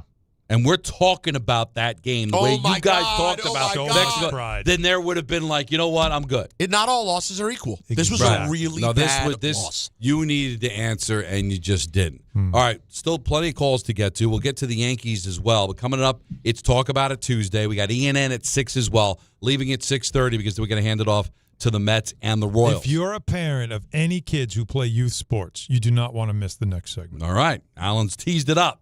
Don Hahn and Rosenberg, ESPN New York. This is DiPietro and Rothenberg. Speaking of questions. Buster, Volpe hasn't kind of blossomed into what they expected. Thank God for Paul Goldschmidt, but now, at third base. And he actually cannot end it with just a defined question. Here's the thing for me. Drove me crazy last year with the Yankees. I'm a Mets fan. But do you think they do both, or do they prioritize the pitching over maybe some help at third base? Maybe we taste real, true torture. That'll teach them. Yeah. If you do that and it truly takes the next step in terms of being a mental block, you end up with something like this. What happened? I don't know what happened, but why Bregman not back? Morning Start with DiPietro and Rothenberg. Weekdays from 6 to 10 on ESPN New York and streaming live on YouTube. Prizes, flyaways, even cash money. You want it? We've got it. Find a list of all contests and official rules by visiting ESPNNewYorkContests.com. That's ESPNNewYorkContests.com. Tickets are on sale now at FanaticsFest.com as Fanatics Fest NYC returns to the Javits Center on Thursday, July 16th through the 19th. The world's #1 sports fan festival puts you where sports, collecting, culture, and entertainment collide. See stars like Tom Brady, Aaron Judge, Jalen Brunson, and hundreds more, including live panels and podcasts, exclusive merch, and Fanatics games with $2 million in prizes. Go to FanaticsFest.com to get your tickets today. Miller time. People think it just happens, but that's not true. You know what you gotta do? You gotta go say hello with some beers. Make the plans. Forget the couch. Go to that thing. Play the game. See them in person. Talk to that stranger. Live a little. Small acts of rebellion that bring us together. Because legendary moments start with a light. It's Miller time. Celebrate responsibly. 2026 Miller Brewing Company, Milwaukee, Wisconsin. Long Island is more exciting than ever at Jake's 58 Casino Hotel. This July, join us for the Great American Giveaway and your chance to win your share of $175,000. Earn entries daily all month long. Then be here on July 31st from 3 till 6 p.m. when 2 lucky winners will be drawn every hour to win up to $20,000 cash. Then at 7 p.m., one grand prize winner will take home $75,000 cash at Jake's 58 Casino Hotel. If gambling is a problem for you or someone you care about, please call the 24-hour toll-free helpline at 1-877-8-HOPE-NY or text HOPE-NY. If Twisted Tea Hard Iced Tea was your best friend, it would be the kind of friend that starts an impromptu dance party in the supermarket aisle that turns into an all-day pool party rager at your place, and you don't even own a pool. Twisted Tea Hard Iced Tea turns any day into a legendary adventure. It's smooth and refreshing real iced tea with just the right kick of alcohol. Twisted Tea Hard Iced Tea. Keep it twisted. Twisted Tea Brewing Company, Cincinnati, Ohio. Please drink responsibly. Rich Eisen here with some advice. If high-interest credit card debt is grinding you down, it might be time to call an Audible with a SoFi personal loan. It consolidates your debt into one low monthly payment with no fees required. And with as soon as the same-day funding, you can make the right play fast. Call an Audible on your debt today at SoFi.com/debtplay. Loans originated by SoFi Bank N.A., member FDIC. Terms and conditions apply. NMLS 696891. Fast funds terms apply at SoFi.com/debtplay. Now it's time for traffic with Susie Cerrone. Thanks, guys. In Midtown Manhattan, that frozen zone has gotten worse due to the issue with the building. Forget about 1st, 2nd, and 3rd between 40th and 45th Street. Delays in the Cross Bronx westbound, about 35 to the outbound George. Still about 15 for the inbound George, even though road work's been cleared. Accident in Bridgewater, 22 eastbound and Grove Street. Don't forget from the earlier storms, we still have the Palisades Parkway northbound completely shut down, exit 19 up to the Bear Mountain Circle. We're sponsored by Mothers Against Drunk Driving. For victims of drunk and drugged driving, your grief is unique, but you're not alone. You always have a place at MAD. Visit MAD.org. I'm Susie Cerrone for 880 ESPN New York. Refresh your yard this summer with 4th of July savings from the Home Depot. Choose your power starting at $99 with tools from trusted names like Ryobi and Milwaukee. From backyard get-togethers to end-of-summer upgrades, 4th of July savings on cordless tools deliver the power and mobility to keep up with every job without slowing you down. Power on the go is here, and summer projects are easier than ever with the Home Depot. While supplies last, see store or online for details. I'm David Ortiz. When I lost my mom, she was only 46, and I lost my dad to cancer. It was the worst pain I ever felt. It made me think, what will happen with the people I love when my time is up? That's why I have life insurance. Ethos makes it easy. It's all online, take about 10 minutes, and you can get up to $3 million in coverage. Get your free quote at ethos.com/game. That's ethos.com/game. Paid testimonial. Time spent on application may vary. Online health questions required. Sometimes you just can't take it anymore. You're done. I'm done. This is Let's Talk About It Tuesday. And it's a really this idiot with Don, Hahn, and Rosenberg.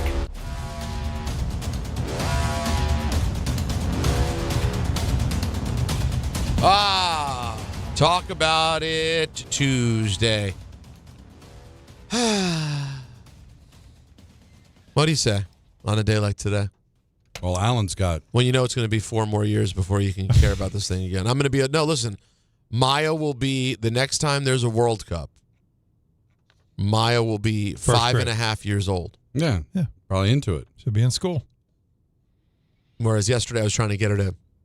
We have a little mini stuffed soccer ball, and I was trying to get her to understand kicking instead of throwing. She's not there yet.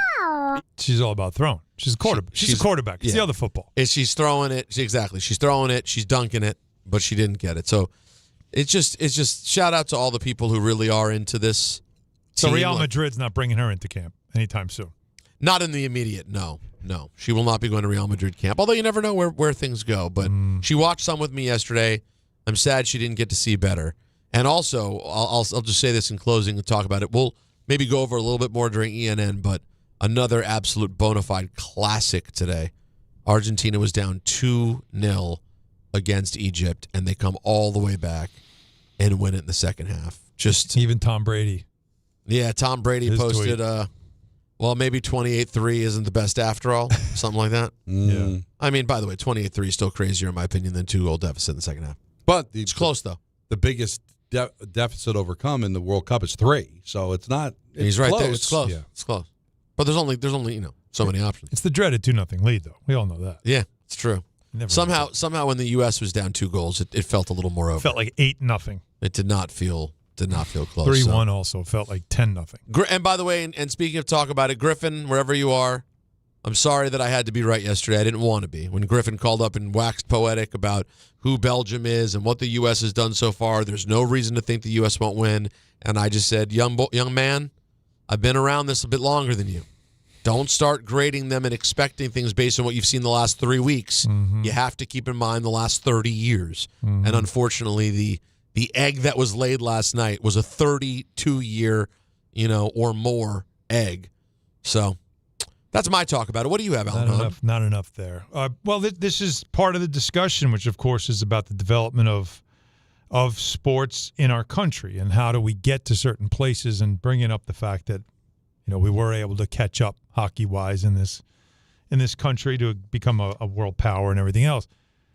And it is just a dangerous place that I have seen with my kids playing youth sports that a lot of the people can realize. And for my son, who's played hockey since he's 2 years old, but played organized hockey since he's 8, travel hockey, watching what that's turned into, what it once was, where you just played a local team, and you just played travel with that local team, and how year after year it started to become this overwhelming industry, or at least it felt like that, where, all right, we have this tournament.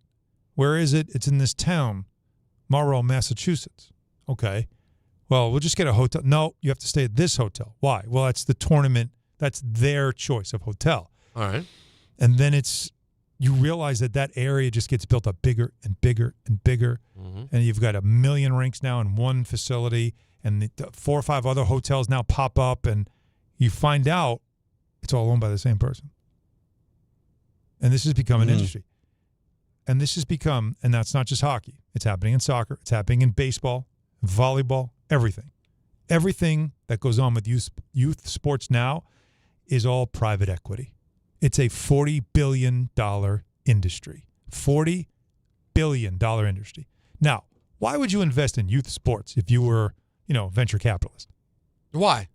Humor me, Alan. Because it's a moneymaker. Why? Because as parents, what are we trying to do? We want to keep our kids active. Yes.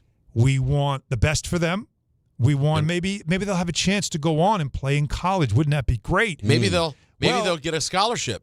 That could happen. That's still, the percentages get lower, but the whole point is what you're just trying to do is you want them to make friends and you want them to play an active sport because it's good for them. It's healthy. It's better than them just sitting around doing nothing, hanging out, that whole thing, right? On a tablet. Exactly. Mm-hmm. So you do this. So they know, as venture capitalists, that you know what this is? Every year, this is a gain every year. Parents are spending thousands of dollars on their kids a year on this. Why wouldn't you invest in this? There's a return every year. It doesn't go away. It doesn't fizzle. And there's new customers that come in every year that push up from 8 to 18. Doesn't stop. They own everything. Do you know IMG Academy? You guys have heard of that, right? Mm-hmm. We have seen a lot of great tennis players come out of there. Yes. We have seen a lot of athletes come out of there. It was just bought last year, cash, $1.2 billion by an Asian financial company that just bought into it or bought it and is now running it. Why? Why would you want that? Because it's an investment. Because parents are willing to spend to send their kids to this prep school that focuses on sports. Blackstone. If your son ever goes to Ripken baseball and does all that stuff, that's owned by Blackstone. Okay. And they run all that stuff. So the hotels, that'll be their hotels. If you want to watch your child play in a tournament, you paid for the tournament, you pay for the hotel the tournament says you have to stay in, you pay to have your kid play. You pay to watch your kid play. You buy a ticket to watch your child play. Think about that in these places. That's new. That's in the last 10 years. Why did that become a thing? Because they know they can. What are you going to do? Say no? Yeah, well, you're not allowed in. What do you mean I'm not allowed in? I paid for all this crap. Right. I can't walk in and watch my own kid play? Nope, cannot. Oh, do you want to watch on video, streaming? Do you want to watch him play or maybe have grandma and grandpa watch him play? That costs? Guess what? We own that too. You can do an annual subscription if you'd like, and you can watch in all of our arenas and gyms if you'd like. But you got to pay for it. Really? Oh, how about this? I want to just video it myself. No, you can't do that. It's illegal. Oh, my God. In this place, it's only the streaming service. If we catch you with the camera, you will be removed. That's a rule. That really happens. No, and would your kid be taken out of the tournament too? I don't. You removed. Luckily, I've never had to deal with that. Black Bear is this, again, another private equity that has bought up rinks all across the Northeast. And they have taken over what once was called Live Barn. They have now taken over, done the streaming thing as well. Everything's blacked out. You can't watch your own child play. Let's say I'm working, I can't make a tournament, but I want to watch Zach or Callie play. I got to pay for it. Pay a subscription. But the whole idea is that they give you layers because now not only do they buy the rink, they now invest in the youth team that plays in that rink. So guess what? Now I got to pay for that. Now I got to pay for the training. It just becomes overwhelming. So when you wonder why some kids struggle, it's in AAU as well, AAU basketball. Private equity's everywhere now because youth sports is a mega business. And it's pricing out some kids whose families can't afford it. And it's sad. But that's our country. That's what it's about now. So you can't wonder why we don't get all the best athletes to play a sport like soccer. They can't afford it. We're going to lose those athletes because of it. It's a huge part of it. So you have like Harris Blitzer, right? Go ahead. Juggernaut Capital, TZP Group, Brand Velocity Group. These are all places. If you see that in control of whatever facility you're in, just understand what you're getting yourself into. There's no escaping it. It's there now. But for me, in all the years when I've had to go to a rink, my son's playing, and they stop me at the door and say, it's $20 if you want to come in. And I look at them, I go, it doesn't cost me anything. I've already paid for this. I paid the fee. I've paid for him. I've paid for the hotel. I'm not paying to watch my son play. And what happens? I find another way in. Oh, look at you. I've done that. But now they've put up barricades. This sounds stupid, but I'm telling you, this is a real thing. You're telling me what I'm probably going to find out for myself pretty soon. I don't know how they could do it at a baseball field. You're outdoors. So I'm wondering how that works on the baseball side or even soccer. But I know in volleyball from Gracie, and I know this from my son, and I know now I'm learning it with Callie. Is it hockey and volleyball, the two things that I've experienced? I have not experienced baseball on the AAU level, but basketball. But I've been told that is also now starting to become a thing because they invest so much in these teams. Now you're getting like great uniforms, you're getting all the best stuff, but you still got to pay for it, and it does price out those who just want to play. They just want to play. So now high school sports, which used to be the thing, football still is, but in a lot of other sports, soccer, your high school soccer, that's for fun. The club team is one that matters, right? Mm-hmm. AAU team matters in basketball now, not high school. Your club team matters in hockey more than high school hockey matters, unless you're in Minnesota. Right. It's just different. Lacrosse, like it's just what it's become. And this is private equity, and it has become part of this new wave of venture capitalists who are looking at ways to invest properly, and you can make money every year. And we know as parents, we are willing to spend and do whatever it takes. But travel baseball used to be, we got to drive to that town. Now it's, we've got to go here, stay in a hotel, all this stuff, and then come back. Your weekends are basically dedicated to this. And these people know you're going to do it because you don't want your kid to miss out because other kids are doing it. And so this is the reality. Is your talk about it, is it the long way of saying that we're just the worst? Because it's kind of, no, what I'm you trying kind to do of is apply open this eyes. to everything. Well, I'm trying to open eyes to understand, like when we talk about why in Europe they are finding kids they're finding them all over the place. And why can't we do it here? Well, it's because we are pricing them out before they're 10 years old. But what I'm saying is the reason it is partially also just we're the worst is that whole thing we were talking about of. Well, you can't say we're the worst because it's basically capitalism, man. No, but if you want to understand, it's the foundation of it all. You just got to know what you're getting yourself into. But if you want to understand why we can't culturally be on the same level with a sport like soccer, right? It's because capitalism is more important, and this is fine if that's how you roll. It's all good. I understand. Then Don, you in other countries in Latin America and Europe, this is crazy. I know they actually would put the development and love of the game, children, and the children just being a part of the game above the capitalism. Here we don't put anything above capitalism ever. Here's the one thing that can unify us all. There's a federal bill that they're trying to pass that will ban private equity from youth sports. But good luck winning that one. I was going to say, right now, I don't love our odds on that. I do not. Yeah. We are not in an anti-private equity moment. Yeah. So that's going to be tough. Yeah. So my talk about it was simply that my experience is basically it's over 20 or 15 years of youth sports that I've been involved in with 4 children. And it's gotten bigger and bigger, and it's gotten more and more expensive, and it's not just the equipment. It's really the other stuff. It's the training. It's the facilities. It's just literally watching your child play.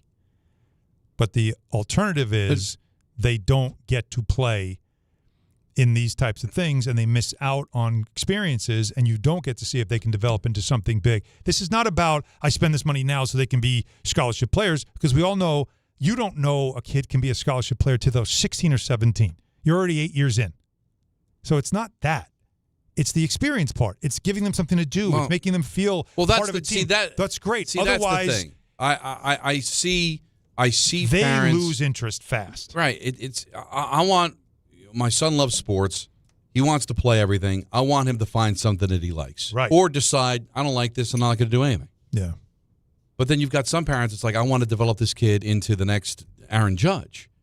Well, that's genetics so are going to tell you whether or not that's going to happen. But it's just unfair. And then you kind of like all over the place because like Declan's on a travel team that wasn't very good. You know how many times we've traveled to a game and because of the mercy rule, he never even got a chance to bat?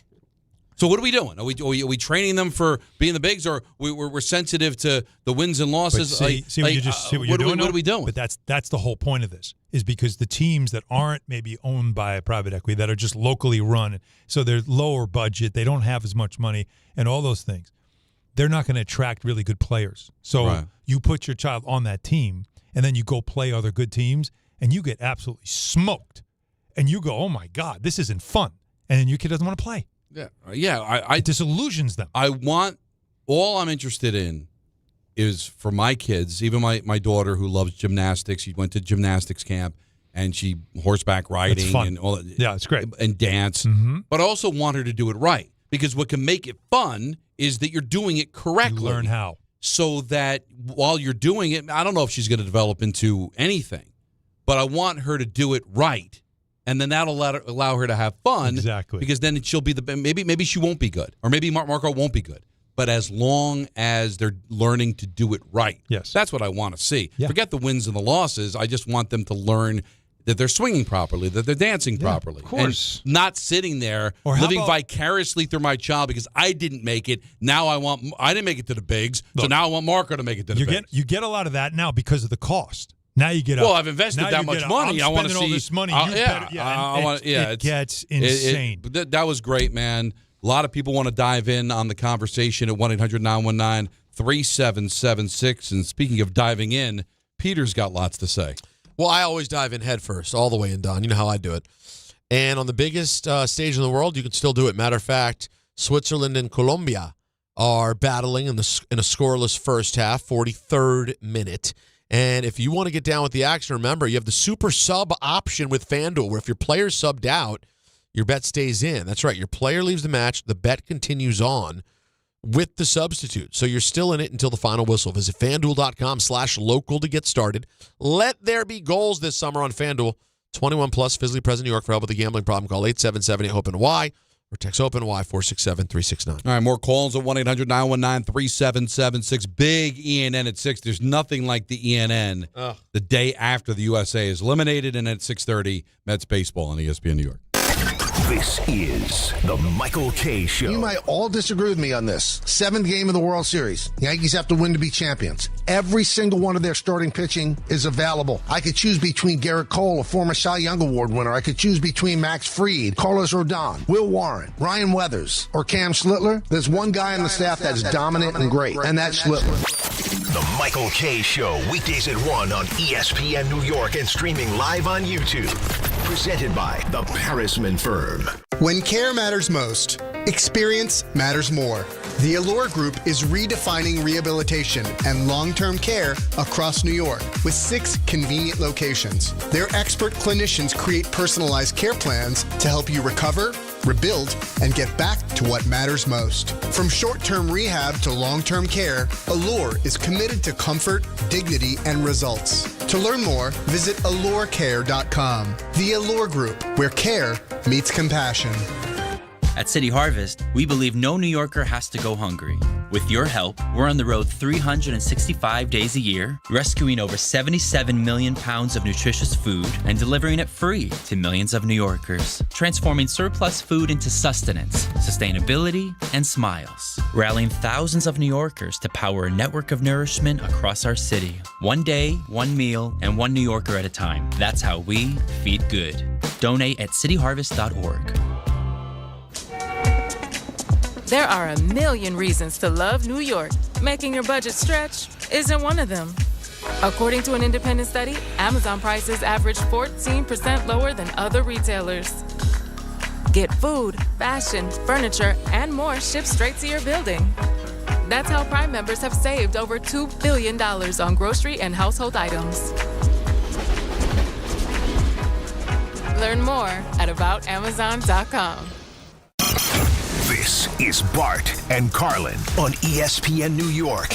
I'm one of the dopes that's sitting here 10 days ago saying, it's the American League. This league stinks. And it does. It does stink. And they very well may be in a position to win it anyway. It doesn't make me feel good about going forward. But if you're losing, what does that say about you? If the American League stinks, you're getting your ass kicked in it, what does that say about you right now? Bart Scott, Chris Carlin, weekdays at 10 a.m. on ESPN New York and streaming live on YouTube.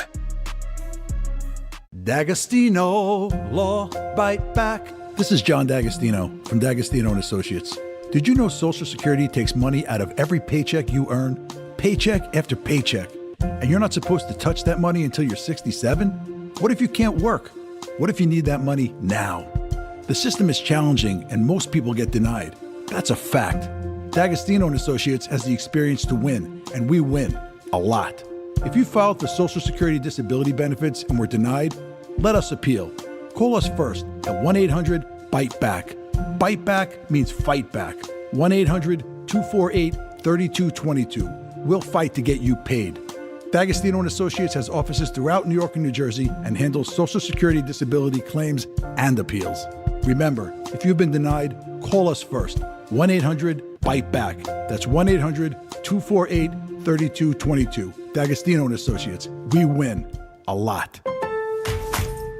Pros, save more on what you need to get the job done right now at Lowe's. Get 15% off select custom entry and interior doors. Plus, save $80 on the DeWalt 20-volt Max 2-tool combo kit, now just $169. And at the Lowe's Pro Desk, bring us your materials list and get a quote in minutes. Handwritten, a photo, or even a sticky note is all you need. Keep your jobs moving faster and on budget at Lowe's. Valid through 7/8 while supplies last. Selection varies by location. I'm David Ortiz. When I lost my mom, she was only 46, and I lost my dad to cancer. It was the worst pain I ever felt. It made me think, what will happen with the people I love when my time is up?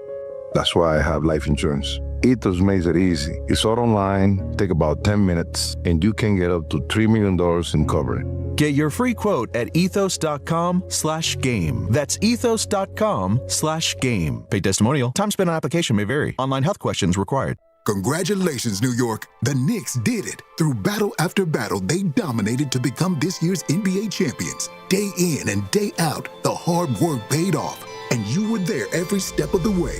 Enjoy the crown. Own it, because this year is your year. A part of your legacy that will never be forgotten. So celebrate this moment, show your pride, and shop the largest selection of official NBA gear at NBAstore.com. A Fanatics experience. Don, Hahn, and Rosenberg till 6:30. At that point, we will go to Citi Field, Mets and the Royals. The revenge of 2015. Don, I have to interrupt you. Do you know what is going to be on our air on Saturday evening? Saturday evening? Yeah. I'll give you a minute. You'll give me a minute? I'll give you a minute. Saturday. I have to also find it. So No. So he needs So Saturday is July what? 11th. July 11th. Already. Really? I know it's cray. Summer's almost over. So you guys know what we do here. On the weekends, we have our fantastic weekend shows during the morning, Sure. in the mid-afternoon, and then Ross at night has we're a show on Saturday. Ty's got a show on Sunday. Yeah. And typically we will have baseball at night. Is it Brewers Pirates? Oh, yeah. Until 7, and then we were going to have the great Brewers Pirates game coming up at 7 o'clock. 3:30, right here on 880 What on were Saturday. the odds? We waited all this time to finally get a Brewers-Pirates game like on you our air. dream about. Yes. Like you. That was 10 years ago. If it was a day. Yeah. No, not 10. No. Maybe 8. Yeah, maybe 7, 8 years. Yeah. That was Maybe 6 even. 2019. Yeah, there you go. Because you thought I was working. Yeah, Dude. I thought I was going to compliment Alan, calling him great, and I glanced down, and so we're not going to Alan. The great We're Alan going to Hahn was the great Pirates. Brewers Pirates game. Exactly right. Can you just imagine the decision made by this company to say, you know what, I'd rather have Brewers Pirates on than Han Alan. Solo. What are we doing? Yeah, what exactly? What are we doing? 1-800-919-3776. Paul is in Stamford. You're on ESPN New York. What's up, Paul? Hi, Paul. Paulie. Hello. There you are. Yeah, I'm here. What up? I'm here. Okay. There's a couple of things I want to emphasize for you guys, okay? So now, in 1991 was when there was the first Women World Cup won by the United States. That happens because women's soccer in the United States was not frowned upon. It was something for girls to play. So the United States caught the world by surprise, and they won. Women overseas, in Europe, wherever, it was a sexism thing because women were not supposed to play soccer. So when the United States came to the forefront, girls were already playing soccer in high school, in college, in elementary school, all over, because I used to coach little girls in the 80s. All right? It makes sense. So now, the men is different. I believe early the United States reached the semifinals with players that were from all over the world that lived in the United States. The problem we have with the men's soccer right now is not because it's not so much there's not enough kids playing the sport. It's what we do to the kids playing the sport. Radio hosts, I've listened to this station and other stations, and when soccer got in, we criticized the sport. A lot of it, I don't like soccer, I don't like this. So those kids that are listening, or those parents that are listening, knowing the fact that it is not something the radio hosts are talking about. In fact, they are criticizing the sports. Well, if it makes you feel any better, little kids don't listen to sports talk radio. So and nothing gets criticized more. I hear that. I don't buy this. I don't buy it at all. You know how much criticism hockey gets? How many hosts really know anything about hockey? And yet we've been able to develop hockey players. Well, it's the same thing. So that's a good response. You said something earlier. You said something earlier about hockey, okay? Mm-hmm. And that was profound when you said now we have 30% of Americans playing hockey. But hockey doesn't get criticized as much as soccer does. The closest thing we have to soccer are hockey players. The way they can manage the stick, can juggle the puck with the stick, all right? That's what's going to do it. If we put the same effort we're putting in hockey, in soccer, and less criticism, lacrosse, players, the minute they start getting good, some country's going to take them. It's going to pull them. That's not a bad thing. Listen, Paul, I wish I had the power to influence the masses like that. It has nothing to do with criticizing the sport of soccer. Tons of kids are playing soccer, but we're not developing them into superstars. All right? Like I said, hockey gets criticized, and yet there's tons of kids playing hockey because a kid wants to play hockey. The kids aren't listening to sports radio going, how come they're criticizing soccer? I'll tell you what, I don't know. We don't criticize it. We don't talk about it. I was going to say, I don't think anybody's criticizing it. No, I mean, we don't criticize hockey. We don't talk about it. We're criticizing Team USA for the way that they played because I think soccer fans should be like, I'm tired of the whole nice effort. We're getting listen. If it's legit, then they should get killed the same way the Spurs got killed for losing, the same way that the Golden Knights got killed for losing, the same reason we kill the Mets because they're lousy. Right. Can I also though point out that we have seen exponential growth in following international Premier League soccer. Mm-hmm. In this country. It's everywhere. You see it. And I actually think the younger generation, you're seeing a lot more kids who are into all of the different teams in those leagues, and they're following it closely. Our generation, Don, we didn't, right? Mm-hmm. That's us, though. But younger generation, it's all they ever talk about are those teams. So I don't agree with this with that take whatsoever. No, I think that's more an excuse than anything else. He's making an effort to come up with a reason why, but I don't think that one hit the mark. Yeah, I go back to, I think it's just such a deep, like if you guys have seen enough about Brazil, you've watched Brazil play enough, you see the way it's talked about to understand that like it's built into the culture there in like a real way. The only comp that we have for that sort of in the U.S., and it's not the exact same because not everybody plays it, is like American football. It's American football. It's built into who we are. I think every kid has once either watched a football game or thrown a football in the yard. But it's not everybody. But whereas but you don't. But most kids don't go play football. Whereas in like, imagine that same thing you're talking about, but in Brazil, everybody has done closer to basketball. See, that's what's interesting. Or baseball. the thing that's ingrained in our culture is football, right? But not everyone plays it, which but is not weird. everybody plays it. As a matter of fact, I would venture to say More people play soccer. Did any of the five of us ever play organized football? I'm not talking about throwing the Nerf ball in the backyard. I mean having equipment, playing organized football with a rep. No. I played until high school. My high school didn't have a football team. So I'm one of 5 people on the show. What kind of communist high school do you go to? They couldn't one that couldn't afford it. They couldn't afford a football team? They couldn't afford a football team. A lot of but I would say that's what's amazing to me about football and even hockey. The vast majority of people never played organized sport. No. Or organized football or hockey, yet people watch it. Way more people played baseball. And everybody was probably in Little League. And I bet that's you why more, soccer's so shocking. Because everyone plays soccer as a kid. I would say basketball and baseball have the highest percentage of people watching that actually played it on an organized level. Right? Yes. But it doesn't necessarily translate into, people going out and playing it from the popularity standpoint, because it's not like people are going to play organized football in droves because they love it so much. I hear people like die-hard football fans. They never miss a game. They never play. No, they never did. By the way, I just had a thought, though, that lends itself to the argument I'm making about it being more cultural than, say, like about having the leagues, the best leagues. Brazil has multiple leagues. Some are obviously really big and have pretty famous teams that like you would have heard of, that when you see their logo. There are like 2 or 3 in particular that are known, right? But nowhere near what the leagues are in Europe. The best Brazilian players, Ronaldinho, Neymar, Vinny Jr. now, they all go to Europe. Yeah. They all leave. No. But my point is, it's just like here, though, in that way. They're not. Their dream is no longer to play in the Cariocas League in Rio. Right. It's to go to Europe to play. But it hasn't changed anything about the obsession with the national team, the seleção, as it's known. There's its own word for what the national team is. Yeah. It's its own thing.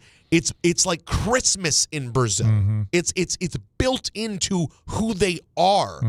We cannot catch up with that because it's not in our DNA. It's not, right. So we can all love it, and we can wait for these moments and hope that somehow, like we famously fought hard and lost to Brazil on July 4th, 1994. We lost by a goal. Maybe it's as close as we'll ever get to taking out a giant. But like, we're never truly going to take any of these steps. It's not about sports talk radio or criticism. No. It's about culture. It's a pastime. We don't have it. It's a pastime for us. It's a way of like. But it's not the pastime. I look at it as, because 2 of my daughters started out in sports. The first thing they did is they played on a little soccer team. Of course, everyone does. Like the way in. So. 1-800-919-3776. Don on the Rosenberg 630 on ESPN New York. If you've been injured on a construction site, then you need a lawyer who knows New York's unique labor laws. At the Parisman Firm, they have decades of experience handling construction accident cases and a proven track record of delivering huge results. Their team has already recovered nearly $1 billion for hardworking New Yorkers. From scaffold accidents to slip and falls and equipment failures, they've got your back. Call the Parisman Firm now at 718-WORKERS. That's right, 718-WORKERS, because your case is their cause. Get the justice you deserve today. The 2026 U.S. Open Tennis Championships are back, where the world's greatest city meets the world's greatest tennis players. Fan Week begins August 23rd. Experience the Mixed Doubles Championship on the 25th and 26th. And the U.S. Open Singles Championship starts Sunday, August 30th. All tickets on sale now at usopen.org. The U.S. Open. Spectacular awaits. Hi, thanks for calling Uline. Wait, did the phone even ring? Nope. Okay, so you answered before the ring. But now you're going to put me on hold, right? We don't do that here. We're real people answering the phone, ready to help with your order when you are. Uline has thousands of quality products for your business and warehouse needs, always in stock, ready to ship same day, and backed by Uline's legendary 24/7 customer service. Uline, we warehouse for you. When you manage an active facility, disruption is not an option. Tricon Construction specializes in healthcare, commercial, and industrial environments where work needs to happen without shutting operations down. That takes detailed planning, clear communication, and safe, disciplined execution. Because when patients are inside, tenants are working, or production has to keep moving, every decision matters. Tricon understands how to work around your business professionally, safely, and efficiently. For complex work inside active facilities, choose Tricon Construction. Visit triconbuilds.com. That's triconbuilds.com. Now it's time for traffic and Susie Cerrone. Thanks, guys. A really busy Tuesday out there. There's an accident on the RFK Triborough Bridge Bronx bound that has 2 right lanes out. Jackie Robinson southbound at Metropolitan Avenue, a misplaced truck has the right lane out. Hey, don't forget in Midtown with the issue with that building, we've got this frozen zone, so forget about 1st, 2nd, and 3rd between 40th and 45th Street. Outbound Lincoln or Holland 25, cross Bronx to the George 45, and from the heavy storm damage, the Palisades northbound is still closed from exit 19 to the Bear Mountain Circle. We're sponsored by Mothers Against Drunk Driving. For victims of drunk and drugged driving, your grief is unique, but you are not alone. Visit mad.org. I'm Susie Cerrone for 880 ESPN New York.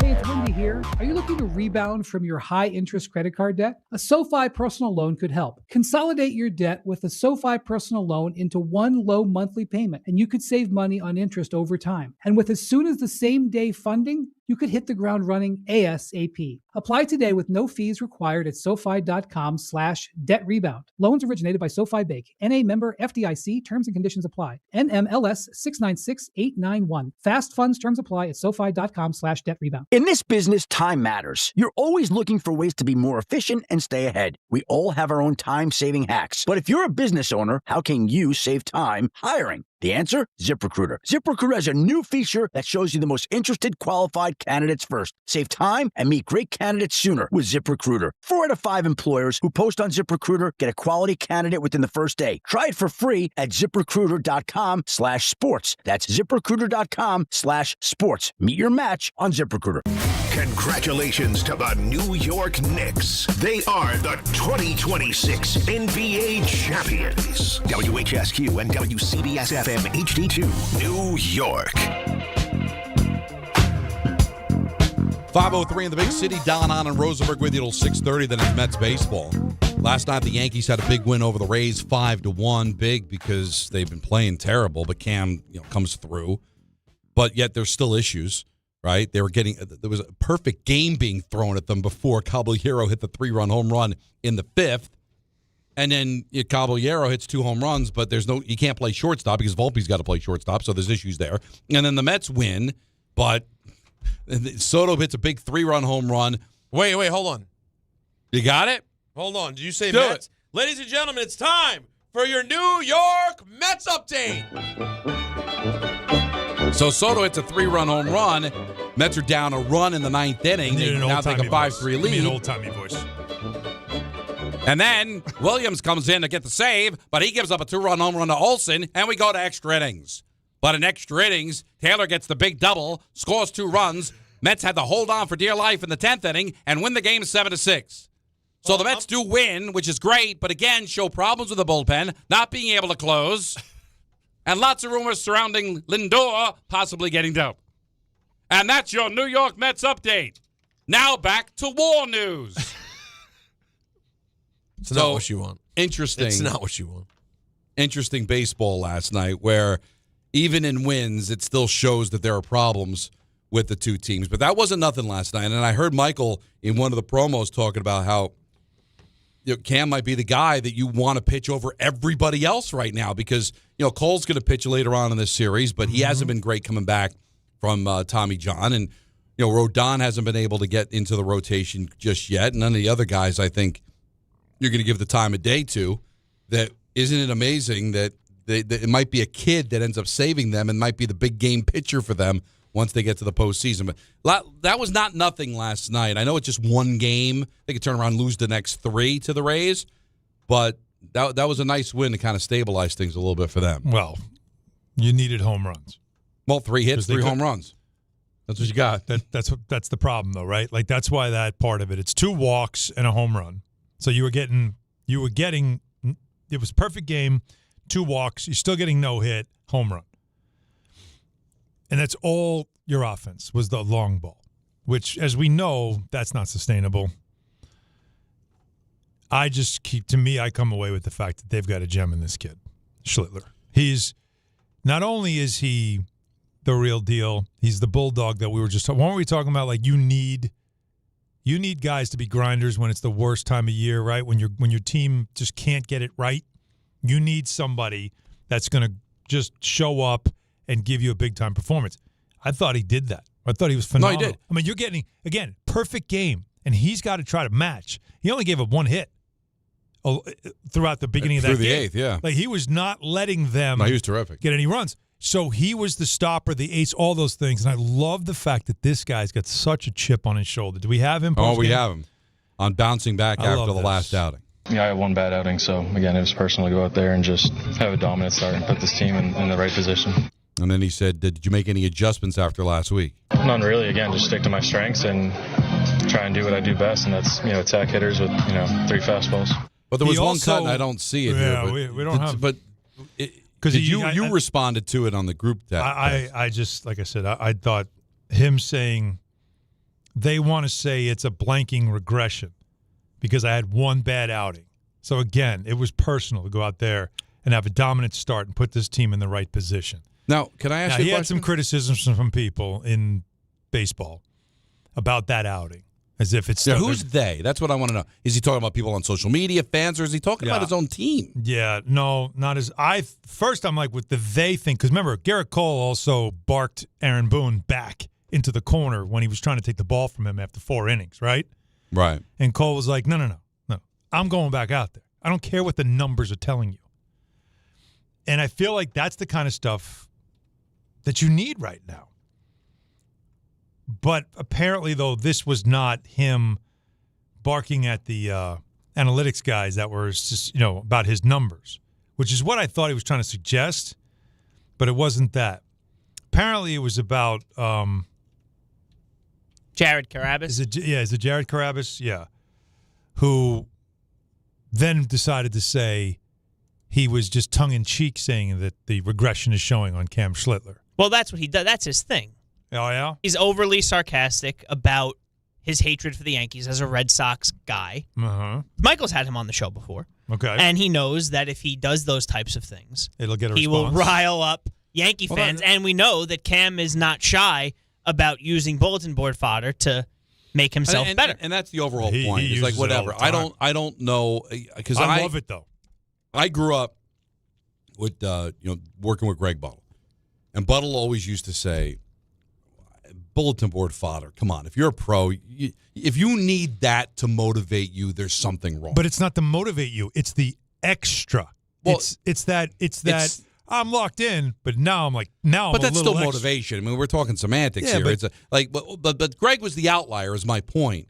Is that, all right, it didn't motivate Greg. Greg was an intellectual. He thought things differently. He was always ready to go. He was always ready to go. Yeah. But let's face it, we just had a team that is telling you we lack focus.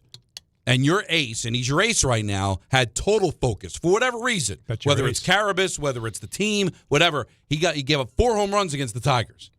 And he said, not today, brother. We're getting it down. And against a better team on the road when his team needed it the most, won the game. That's what an ace is. A stopper. A guy that says, all right, no more losing streaks. We're going to get back to normal. Mm-hmm. Every 5th day, I'm going to hit the mound, and I'm going to get you back. And right now, that's all they got. Cole's not that right now. Rodon's not here. Fried's not here. So that was a nice effort. So you get Will Warren tonight, and I think is Garrett tomorrow? Garrett, I think, is Big G tomorrow, and then Game 4 is TBD. Because that's Rodon's spot, right? Yeah, so we're going to have to wait on that. So wanted to give you a quick update on the baseball. We've got lots going on at 6 o'clock with ENN, and we're going to get out at 6:30 for more Mets baseball as they take on the Kansas City Royals. But just like the New Jersey Devils bring intensity on the ice, Viking Pest Control brings that same level of protection to your home. And I know this because I use Viking at my own place. The season may be over, but pests are always in play, so it's time to lock in your off-season defense.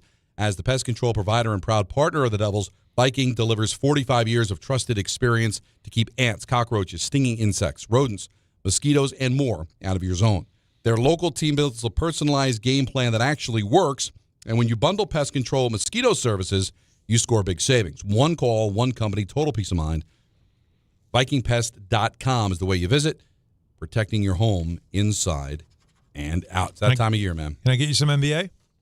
Please. All right, what do you got? A little bit NBA here. Okay. Do it. So the Knicks, as you know, they made everything official with the guys that they agreed to terms with, right? Because that was yesterday. At 12, everything you can start now making all your deals official. So Jose Alvarado back, Landry Shamet back. They bring in Andre Drummond, who's going to fill the center position that Mitchell Robinson has vacated. Drummond is still one of the top offensive rebounders in the NBA, one of the top rebounders in the NBA. His defense, though, is nothing anywhere near Mitchell Robinson. They're going to miss that. But a big body, can rebound, can give you a little bit of scoring, maybe make a free throw or two. So a nice addition there.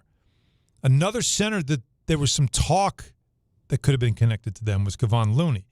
I didn't see it. Everybody said, well, Mike Brown was with him in Golden State. Maybe you'd bring in a veteran like that. Did not see Looney as a piece here. Well, Looney just signed with the Lakers, so he's off the table. I still think the Knicks need one more 7-footer. I still think they need a third piece because we know Towns is going to get into foul trouble in some games, and Drummond's not going to play 35 minutes in a game. No, you cannot count on Drummond for a ton. So that's something to watch. DeMar DeRozan was bought out yesterday, I think, as heard on ENN. That's right. We talked about it. And DeRozan is another interesting player to watch here because you can get him for a veteran's minimum. Does he want to go join a contender? Because remember, he famously was traded away from Toronto when they got Kawhi, and then they went on to win a championship. He spent all those years in Toronto, never got to be part of the championship.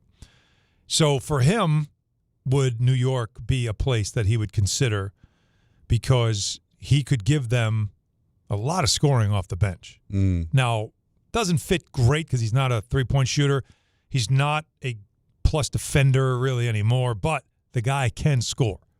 And those guys are valuable. So a name you kind of want to watch, that would be one of them. And then there's Jordan Clarkson. And the Knicks would like to bring him back. It sounds like Clarkson wants to come back. And so that's another thing is, if that's the case, that probably should have been done by now, but it hasn't been. So why? And something to watch there. And then the LeBron James of it all. We did talk about this a little bit, guys, but he's going to make a decision pretty soon, probably another week. And it does feel like it's either Cleveland or Golden State. That's, to me, what it feels like. Those are the two finals. Right. Philly sounds nice. Miami doesn't make sense, but they're apparently in the mix. But Golden State or Cleveland feels like the thing that makes the most sense. Donovan Mitchell just signed an extension there. Did you see how much he's going to get in his later years? $70 million and $75 million in a season. His last 2 years. That's crazy. $70 million in a season. We're there now. In a cap sport, by the way, baseball. So we're gonna essentially in a cap sport. So we're gonna get to. I believe Tatum's at the $70 million mark in his extension at some point. He's not there now, but he's going to be there too. Like, we're starting to see the $70 million in a single season for a player in the NBA. 70. That's wild. That is pretty crazy. Hold on, let me just a minute. The Rays payroll is 102, isn't it? I think so. Yeah, it's the Rays payroll. It means if they don't make the playoffs, if Cleveland doesn't make the playoffs, they play 82, and he plays every night. He will earn $853,000 a game. A game. God bless. So that's where we're at. So think about how much money is coming into this league. He's getting that. You're hoping to get LeBron for a reasonable price. LeBron's going to bring in money if he goes there. So it's big for Dan Gilbert, right? Do they really want to give James Harden an extension? No. But they're going to. Handshake agreement. But that doesn't mean they want to. They might have to. Well, if LeBron wants to come to you, do you then tell Harden, like, no, we're good? Might be bad business, but do you do it? So there's that LeBron story is going to pop. And when it does, like I said, I know that the Jaylen Brown trade to the Philly is like a big headline and what are they doing in Boston, although Brad Stevens explained it. It is coming down to money now. But that LeBron story, this is going to be the farewell tour. Yes. It's going to be the end. So they were making New York a priority. And Rich Paul said, now it doesn't make sense. But if Jalen Brunson made the call, they could be back in. Should Jalen Brunson make the call? No. There's two roster spots available. I gave you what's left. Jordan Clarkson, DeMar DeRozan, maybe another 7-footer for 2 spots.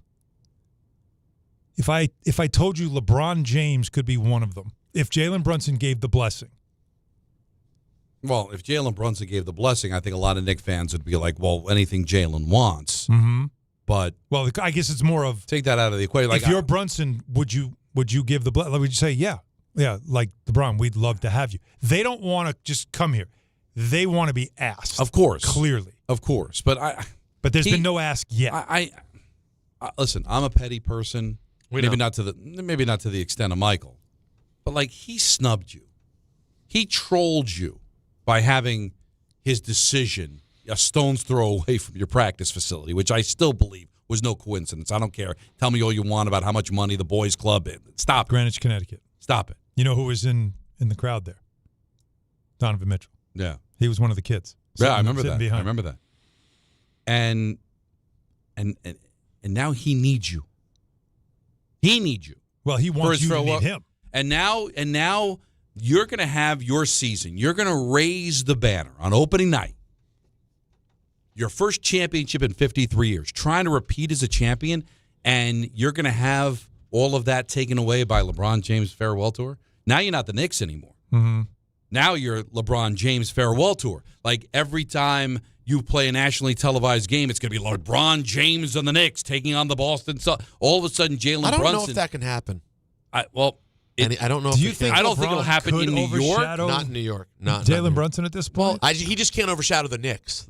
I don't know, man. Yeah. Outside of New York, first of all, not everybody's a Knicks fan outside of New York, So right? Right. So you don't think, just on paper, you don't think it's a bad idea. Well, listen. What comes with it is probably the part that gives you I think a cause for lot pause. that comes with it.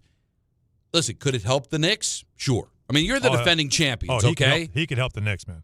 Yeah, of course, because he's LeBron James. But with it comes LeBron James and his farewell tour, and it's kind of about LeBron. It'll never be the case in New York because New York still cares about the Knicks. But and maybe you don't care how other people think, but outside of New York, the defending champions now become LeBron's team, LeBron's farewell tour. It's LeBron this, LeBron that. When Luka went to the Lakers, it became Luka.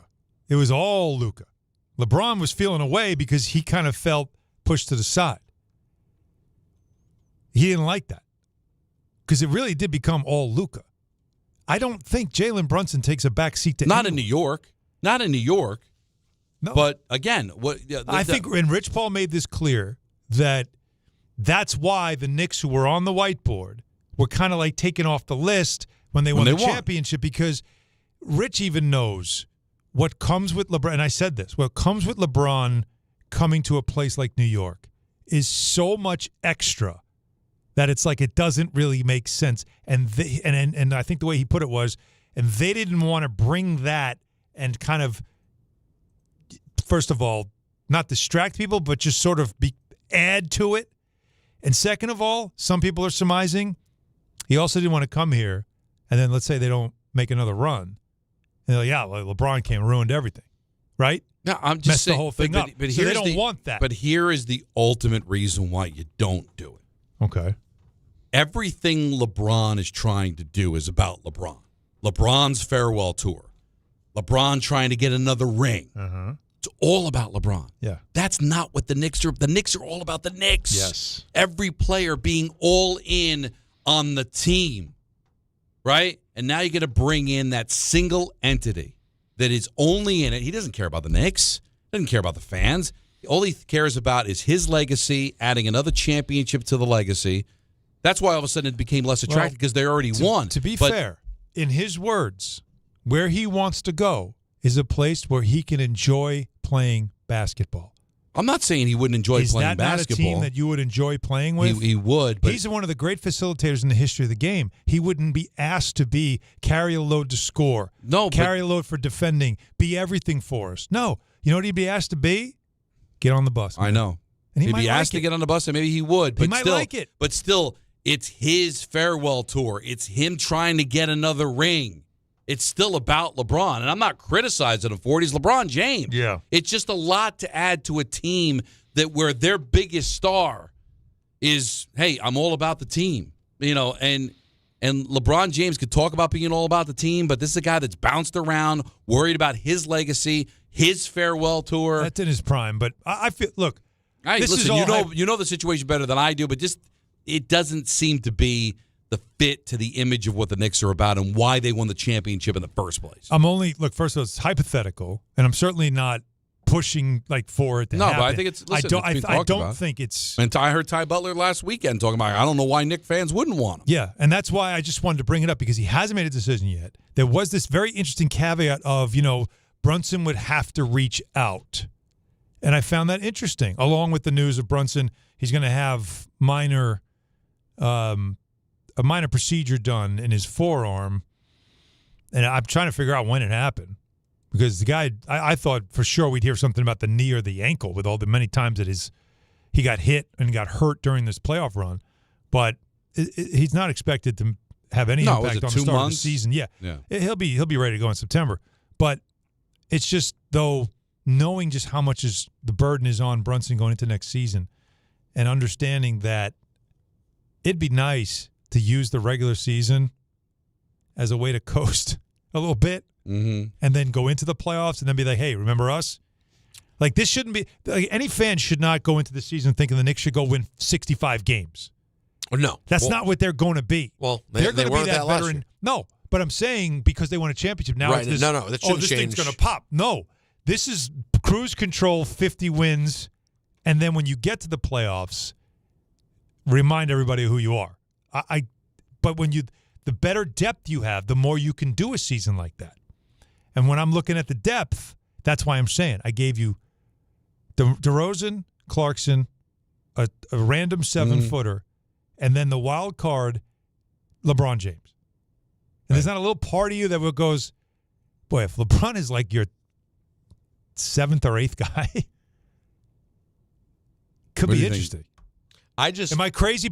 I'm not saying it's happening. I don't think it is. But because it's fun to talk about. It's a fun thing to explore, but the idea is there's no way you can have someone like him on your team and not have it completely change the composition of the team. The room. It doesn't work. I think you're both Even right. if he doesn't intend to do it just comes with it. I think you're both right. But it's fun to speculate on. But I'll tell you what, though, right? And you never know what happens in a season, right? You never know what player goes down, and then you're going, we kind of. And I think Brunson reaching out would get the fans on board. Hey, whatever Brunson wants. I think you're right. But I don't know. It's interesting. 1-800-919-3776. We've thrown a big fish on the table for you to carve into.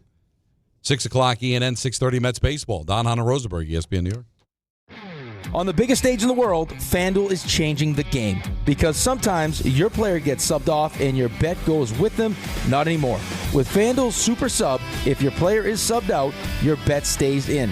If your player leaves the match, your bet continues on with a substitute, so you're still in on it until the final whistle. So if you're looking to get in on the biggest tournament in the world, now is your time.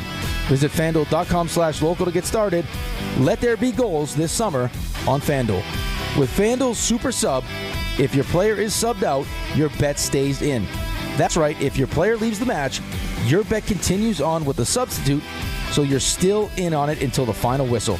On the biggest stage in the world, FanDuel is changing the game. Must be 21 and older and physically present in New York.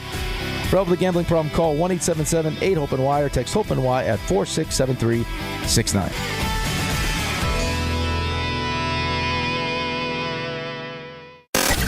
This is the Michael K. Show. You might all disagree with me on this. 7th game of the World Series. The Yankees have to win to be champions. Every single one of their starting pitching is available. I could choose between Garrett Cole, a former Cy Young Award winner. I could choose between Max Fried, Carlos Rodon, Will Warren, Ryan Weathers, or Cam Schlittler. There's one guy on the staff that's dominant and great, and that's Schlittler.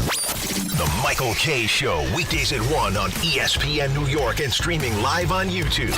Presented by the Parisman Firm. If you're heading into summer without a medical emergency kit, you're taking a risk most people don't think about until it's too late. Summer colds linger and can turn into sinus infections that last for weeks. Getting sick right now before vacation can derail everything. And when you're traveling, finding a doctor and pharmacy is stressful. That's why I ordered a medical emergency kit. It's like having urgent care and a pharmacy right at home. It includes essential prescriptions like amoxicillin and generic Z-Pak to treat a wide range of common and serious illnesses. So if you wake up sick at home or on the road, you already have what you need. No waiting for your doctor, no hours at urgent care, no pharmacy lines, no copays. Just match your symptoms to the right prescription in your guidebook or call their telemedicine doctor standing by. Start on your meds sooner and feel better faster. Every home needs at least one medical emergency kit. Order yours online in minutes and it's shipped to your door. And save $45 with my promo code 880 at urgentcarekit.com/880. That's promo code 880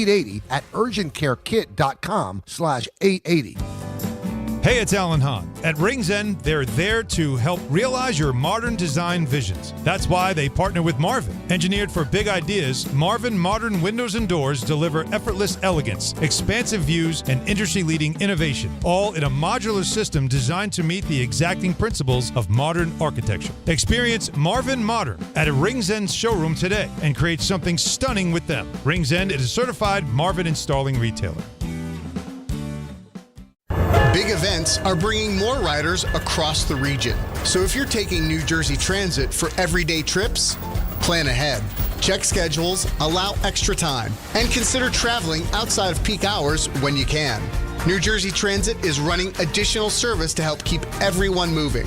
But a little planning goes a long way. Stay aware, be courteous, and ride smart. New Jersey Transit, keeping your day on track. Plan your trip at njtransit.com. Now it's time for traffic with Susie Cerrone. Hey guys, don't forget in Midtown Manhattan, it's a frozen zone. That issue with the building 40th to 45th shut down between 1st and 3rd Avenue. The unauthorized truck on the Jackie Robinson southbound at Metropolitan Avenue is gone. Crash on the Grand Central westbound at the BQE, the left lane out on the Grand Central. Accident on the RFK Triborough Bridge, Bronxbound being cleared from the right lane. Accident on the ramp from the Staten Island Expressway westbound of 440. Heavy delays from Highland Boulevard. We're sponsored by the Danny Did Foundation, closing gaps in epilepsy care in memory of Danny Stanton, a child lost to sudden unexpected death in epilepsy or SUDEP. If someone you know experiences seizures, visit DannyDid.org for resources. Enjoy your life. Danny Did. Susie Cerrone, 880 ESPN New York. We all hear the radio ads about the IRS. They tell you to be afraid, to be scared, and they try to frighten you into calling. I'm not here to do that. Tax Relief Advocates is different. TRA is here to tell you that if you owe money to the IRS, whether it's $5,000, $50,000, or $500,000, we have a solution. It doesn't matter if you're sitting in your car, at work, or with your kids. No matter where you are, call now. 800-575-6759. Don't lose hope. TRA can eliminate or reduce what you owe to the IRS. Generous programs are now available that can give you a fresh start. Our passion is taxes and helping individuals fix their IRS problems. We have over 1,000 5-star reviews on Google and an A+ with the Better Business Bureau. You don't need to be afraid of the IRS any longer. End your tax nightmare today by visiting us online at TRA.com or call 800-575-6759. That's 800-575-6759. Tax Relief Advocates. Real solutions for real people.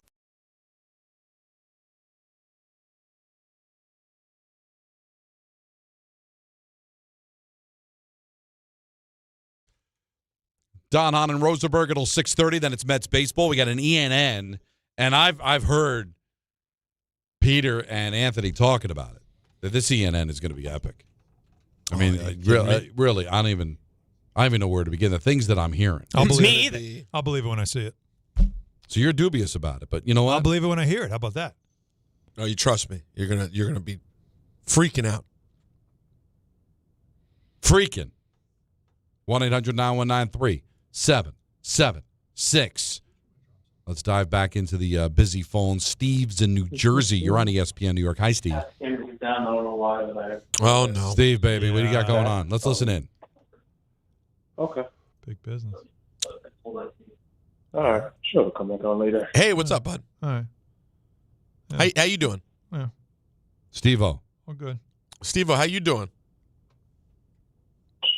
Talk to me, Steve. You haven't been on hold that long that all of a sudden you decided to do something else. It's crazy, Steve. Oh, work call. Hello? Hello? I need to know everything that was just going on. Everything. Yeah, we leave nothing out. Hey, Did you close that deal? Leave nothing I out. apologize. Oh, Did you close? I apologize, guys. Thank you for your patience. Right. I just want to say, Sounds like you're coming off a pole. No, I'm actually at work. I was talking to my supervisor.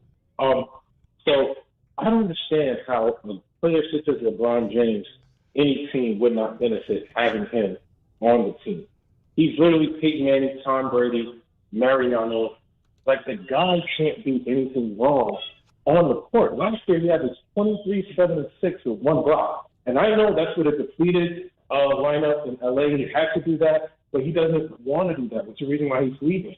So he can literally be what Dwayne Wade was to him when he went to Miami. He can be that on another team.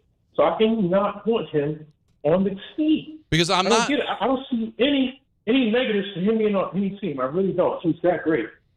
But it's not even his fault, Steve, because I do think everything that you're saying is true. I think he's longing to just play basketball, not be the captain, not be the leader, but it's still LeBron James in the room for a team that won because they were not about the individual. They were all about the team. And he's just such a big, monstrous name. Like, honestly, they're all human beings, right? I think so. After a game, the biggest scrum is going to be around LeBron James. National media is going to be following him around the entire year because it's his last year. It's his goodbye tour. So that means it's going to be a circus. Not only did you have the defending champions coming to town, but LeBron James is coming to Golden State for the last time. He's going to Cleveland for the last time. There's going to be all this national media. Brunson's going to drop 40. He's going to hit the game-winning shot. And then after the game, everybody's going to be around LeBron James asking him what's going on. And you know what? Jalen Brunson won't give a damn because he doesn't care about how many people are around him. I don't worry about Jalen. And LeBron. But the rest of the team, man. I saw this with Kobe. With LeBron, he will be at a podium. It will never be in the locker room. Okay. Every single postgame that he does in these places will be at a podium. I'm not talking about – listen, Brunson's just out of this world, right?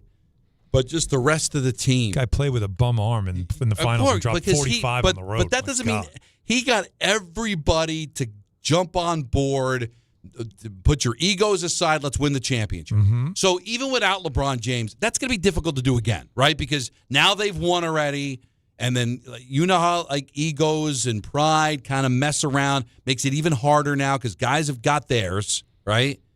And now in comes LeBron James. It just adds another dynamic that's just so anti-Nick. And it's going to be difficult for Brunson. Very fair. Listen, that's very fair. Yeah, no. The presence, the aura, weight, everything. The weight of a LeBron James coming into that locker room and being part of what they became, it has to disrupt it. It's going to make it different. How he fits himself in, though, like if he does it the right way, it could be special. And what a special way for him to go out. But if he doesn't do it the right way, it could really ruin everything. And I think that's the danger part. And if I'm Rich Paul, that's why I don't want to do this. Because, win or lose, like if they lose, it's your fault. If they win, well, all you did was coattail a championship that already was in place. There's not a lot of positives around LeBron coming here. Other than a ring to end his career. Right. And that's a big deal. But going back to Cleveland, kind of the same. That's Golden State. That's why I thought Philadelphia would be different because you'd be ending a streak. They hadn't won in 43 years. There's something special to that. This is all a fun chit chat, and I like I like playing with Tonka trucks much as the next guy. Okay. He's going to Cleveland. It's over. I've made that clear. Okay. I said this is spoil our fun. I know. It's like it's. We know, Jesus, man. Like, we know. Like you just walked in and just kicked over all the blocks. And you know, we're building every this day. thing. We've got this sandcastle. It's almost done. And he just Peter walked right walks through. in and just kicks. He didn't kick it down. He just walked through it like he wasn't Just even step there. right through it. Like, Well, it's not even I there. mean, as we keep going back, I'm going to day. every day. Yeah. I say, ENN's great. I know it's great. You do it every day, but I still promote that it's going to be great. Sure. Right? We talk. Yeah. This is what we do. No, I know. It's just hard for me to actually Doesn't have that get meaning. I know, but it's hard for me to get into the nitty gritty of the argument when I know. But like, of what course, was it's the last one we thought was Tonka truck? Hypothetical's fun. Oh, the last Tonka truck that you stepped on. Oh, the last sandcastle that you walked. I walked right through. Was Burrow to the Jets. Oh yeah. That was one. Never been prouder of it. And by I the rode way, that like Seabiscuit. And by the way, that one, I just want to be clear, that one, Alan was like at least 5% more believed it was possible. Yes. Like this, he knows isn't happening. Yeah. That one, he put like 10%. No. He What I'm doing here with LeBron is letting you know by talking about it that they want it. And 16 years later, after this time of year, I followed that man around for 2 months back then. Oh, I remember. Like I went everywhere he went. And then it ended. So 16 years later, it's sort of like a full circle thing. Isn't it crazy? To see and hear Rich talking about how, like, well, if they didn't win the chip, we were definitely going there. And then it's, if Jalen reaches out. And I could see it. It's insane. They want this. They want this. They just know this is not the time, which makes Cleveland the more obvious place But to then go. guess what? That means there's no more time, right? This one's the last one, right? I think it's got to be the it's last feeling like he's going to be 42 years old, man. I mean, listen, I can't be sure because And he he's still playing at a high level. Yes, I was going to say, if LeBron at his absolute greatest was at 10, I mean, this guy's still playing 7.5, 7.75 basketball. Couple of things to also think about. In New York, him being here and his brand being here for a year could reap him lots of rewards financially. Okay? That's one. Two, him playing in Cleveland and calling it a day there could end up with him moving into ownership at some point. And I know he wants to own an NBA team. But can't that happen even if he goes and closes his career someplace else? No. Really? No.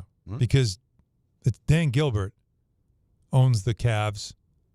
And, obviously they have their connection. They've had good and bad moments. But still, if there's ever a place for LeBron to become an easy face of the franchise into ownership once he retires, Cleveland is the obvious place. It's home. It's the team. It's the franchise he put on the map. Right? Honestly, I mean, so who was the second? You can't answer that because obviously the second best would be somebody that played with LeBron. Like Kyrie might be in the conversation. Of all second time? best Cav.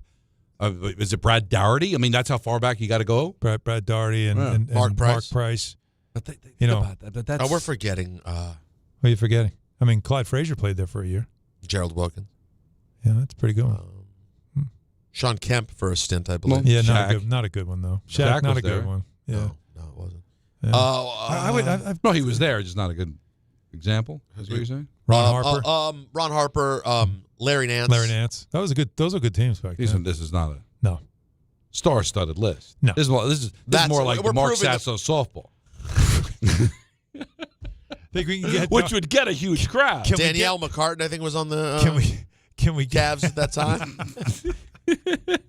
Just naming Sasso people now. Ken Danico. I think Dano was there for a Brian O'Halloran. Yeah. Why we bring that up? August 22nd, by the way. Yeah. I actually had a conversation with Rachel Herzog trying to get her to go. She says she's got a bum shoulder. I said, we're not trying to win. No. She has to go just so I could bring Callie. Oh, yeah, she's a fan? Well, yeah. Yeah. So Gracie is too, but Gracie will be busy. Peter's promise. Go. Alan, you get to go, right? Yeah. All right. I'm in. And then I'm trying to get Stephanie. Buttle, I'm trying to get Marty Stephanie Lyons. to go so she could play. Because Stephanie can hit the hell out of the ball. We're not trying to win. We're trying to get celebrity. I know, but I'd rather hear her there for her celebrity than. Well, so I love you trying to convince. I just love watching her hit a big. Can you get her to put out a project between now and then so they can really put her on the map? Like I said, for me, it's personal. I like watching. I'm a big fan. Well, of her. listen, God bless. We're not trying to be your appetizer. Right. You know what I mean? Yeah. I'm sure there's some hotels on the way home. Yeah. Sasso wasn't there to be aphrodisiac, okay? I told you guys one time she went with me, hit golf balls early on in our time together. Okay. She had a mini skirt on. We were going out, but we had time to kill. Here we go. She had heels on. Oh, yeah. And I knew she played softball, so I knew she could hit. So I'm like, you want to swing? She's like, I'll try. Yeah. The whole place stopped to watch her. She's in her heels. Little wiggle. Smoked it. And then Al started swinging. And then handed me the club and said, is that good? And then walked away. Walked and sat down on the bench. I'm like, that's just unreal. Yeah, Sasso's that's when you knew. Foreplay. That's when you knew. Exactly. Let's go to John in Freehold. You're on ESPN New York. What's up, John? Hey, good evening, guys. How you doing? Good. Alan, I want to address this to you, Alan, because you and I have felt the pain over the years with this Knickerbocker franchise, and I'm still in shock, to be honest with you, that they've won it. I'm so elated right now, and I'm so happy and proud of the franchise as a whole. And I want to keep it going. I want to win back to back. That's the next challenge for this franchise, as I see it, Alan, because it hasn't been done in so long. So that's got to be the message, the mantra from Coach Brown is let's do it again. Well, that's Nobody's done it in a while. John, that's why they're saying that's why the run it back thing for them is something personal, and why John, I think this is one of those 3 to 4. Can you get one more in the next 3 years? Then you've got yourself. All right, that's your year. That's I think that back to back is really hard to do, but getting 2 in a 3 or 4 year span, that's pretty solid. Well, the way I look at it is this, Alan. I'm a firm believer, whether you win a championship or not, that you need to refresh your roster every year. Okay, you need to bring in new blood. You need to bring in guys that have an edge and have a purpose and a goal that they're fighting for. Hunger, right? So with that being said, to me, LeBron James is a sideshow and a circus that the Knicks absolutely positively do not need. There's 2 moves the Knicks should make that would fortify this roster, give Coach Brown layers of players that have diversified skill sets. Okay. And what I would do is this: 2 moves. First move is I'm going to swap Jordan Clarkson for DeMar DeRozan. Okay. Because DeMar DeRozan has an edge. He hasn't won the title. He's got something to play for. He's a multi-time All-Star. His in-game is phenomenal. He would give the Knicks another ball handler. He's a big clutch shooter as well. I think that would be the move. I don't hate it.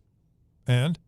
Replace him with DeMar DeRozan. And the other move is Deuce McBride, very much like Mitchell Robinson. I look at it this way, Alan. Mitchell Robinson over the past several years has been hurt and banged up. Same thing with Deuce McBride. And Mitch was coming up for a payday, and he got the bag. And he deserves it. I don't begrudge him. And once a Knick, always a Knick. I wish him the absolute best. Okay. But I look at the same situation with Deuce McBride now, Alan. Deuce McBride's going to get ready to make some serious money now. He's a guy that's gotten exposure. He's a guy that's got value.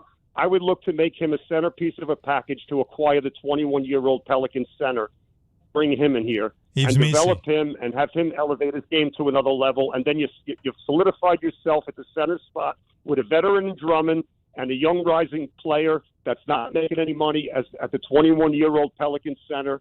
And like I said, you got DeMar DeRozan coming in here. And I also want to make Tyler Kolek, put him in a more prominent role. Okay. So those are the 3 things that I would look to do going forward into next season. Okay. Well, and I think that would elevate them and give them a real strong chance of repeating. All right, John. Well, I know they've tried to get Yves Missi from the Pelicans, and the Pelicans are saying we're not shopping him, we're not trading him. So they've said no. I'm sure if you're going to make a move like that, I would think Deuce is probably going to be part of it because you have Alvarado, and if you do move on from Deuce for any reason, it just moves Kolek up a slot anyway. But look, the DeRozan thing's a very interesting one. I know we're having fun with the LeBron thing, but I would keep an eye on the DeRozan thing. I find that to be very interesting. I don't know how he fits, but it's hard to turn down somebody that can average 18 to 20 a game, who at this late in his career is starving for a title. More calls. ENN at 6, Mets at 6:30. Don Hahn and Rosenberg, ESPN New York. Mornings with DiPietro and Rothenberg. Plus, only Aaron Judge made some comments about the team, little lack of focus. How much do you think, should this continue, would reflect on the manager? Booney is trying to find ways to get these guys going. When Aaron Judge chooses to speak like that, that says something about what he's seeing on a daily basis. DiPietro and Rothenberg, morning 6 to 10 on ESPN New York and streaming live on YouTube. When care matters most, experience matters more. The Allure Group is redefining rehabilitation and long-term care across New York with 6 convenient locations. Their expert clinicians create personalized care plans to help you recover, rebuild, and get back to what matters most. From short-term rehab to long-term care, Allure is committed to comfort, dignity, and results. To learn more, visit allurecare.com. The Allure Group, where care meets compassion. D'Agostino Law Bite Back. This is John D'Agostino from D'Agostino & Associates, and I know how a serious accident can change your life just like that. I'm Jenna D'Agostino, and I understand that with pain comes medical bills and time out of work. Let us get you justice. This is John Ryan, the closer. For over 35 years, our family has been getting accident victims every dollar they deserve. I started this firm for the injured so they can bite back against the insurance companies. Our legacy is to get you justice. Bite back. To get you paid, bite back. At D'Agostino & Associates, bite back means fight back.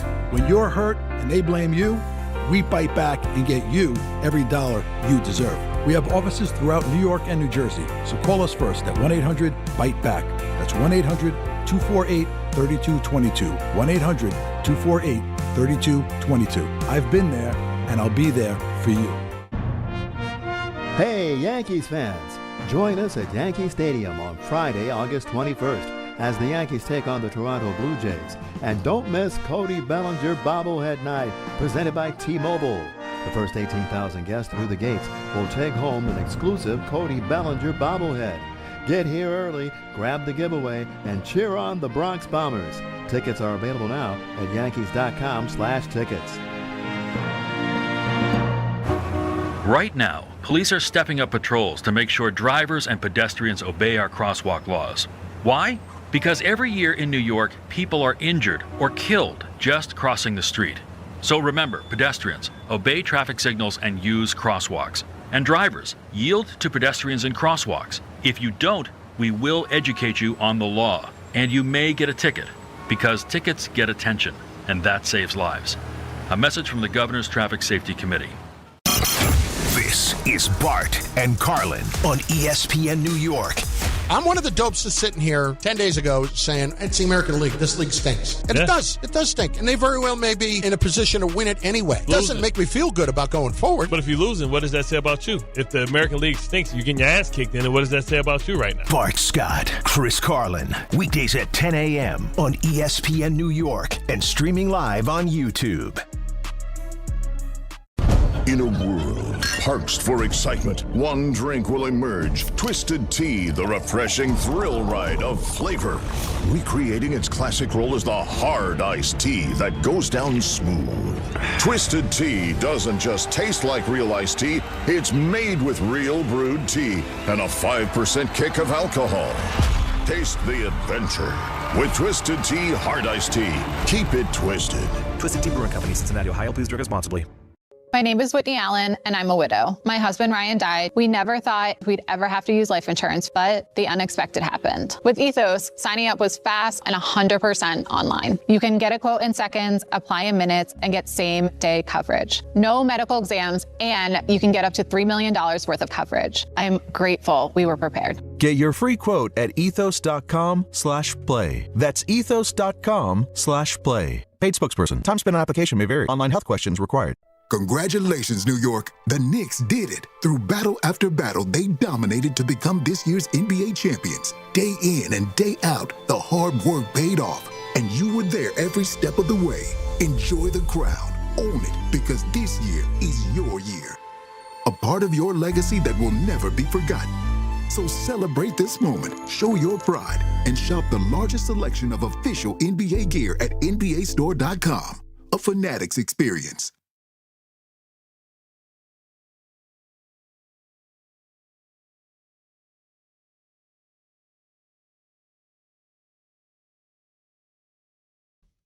Don on and Rosenberg till 6:30.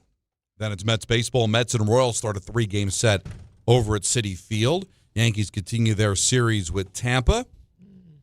There's also still soccer going on. What do we have here, Peter? We have the 90th minute, and it's Switzerland and Colombia, and they're still scoreless down the stretch here of a regulation. Listen, I'm in and out. We're chatting, so I look up, and I see where they're at. I have not seen anything really close in what I've been watching. But we're sitting here at 0-0 to find out who will go on to face Argentina after their ridiculous comeback win against Egypt. I feel so bad. There are so many teams in this tournament who felt like they were on the verge of a massive upset, and it just fell apart. Democratic Republic of Congo, Senegal, now Egypt. It just seemed like so many games there were these teams they could sniff it. Cape Verde. Oh, yeah. And they were sitting there like, we're through. And then before you know it, the big dogs just kept coming back. And oh, my goodness. That was very close for Switzerland. Just wide. Let's go to George on the Lower East Side. You're on ESPN New York. What's up, George? Hey, what's going on, my people? Listen, first and foremost, funny, got to echo the last caller. We don't want that circus of LeBron James. Honestly speaking, the whole waiting for another team to see he's just waiting to see who's built the best so he can find the easiest way to get a ring. We don't need that. And then on top of that, we might have to wait to save a spot for his son and all. We don't need none of that. We don't want him. We don't want KD. We did it without them. So honestly speaking, they need to find a way to get it on their own. Now, in regards to moves, Deuce needs to be in the trade. Love him.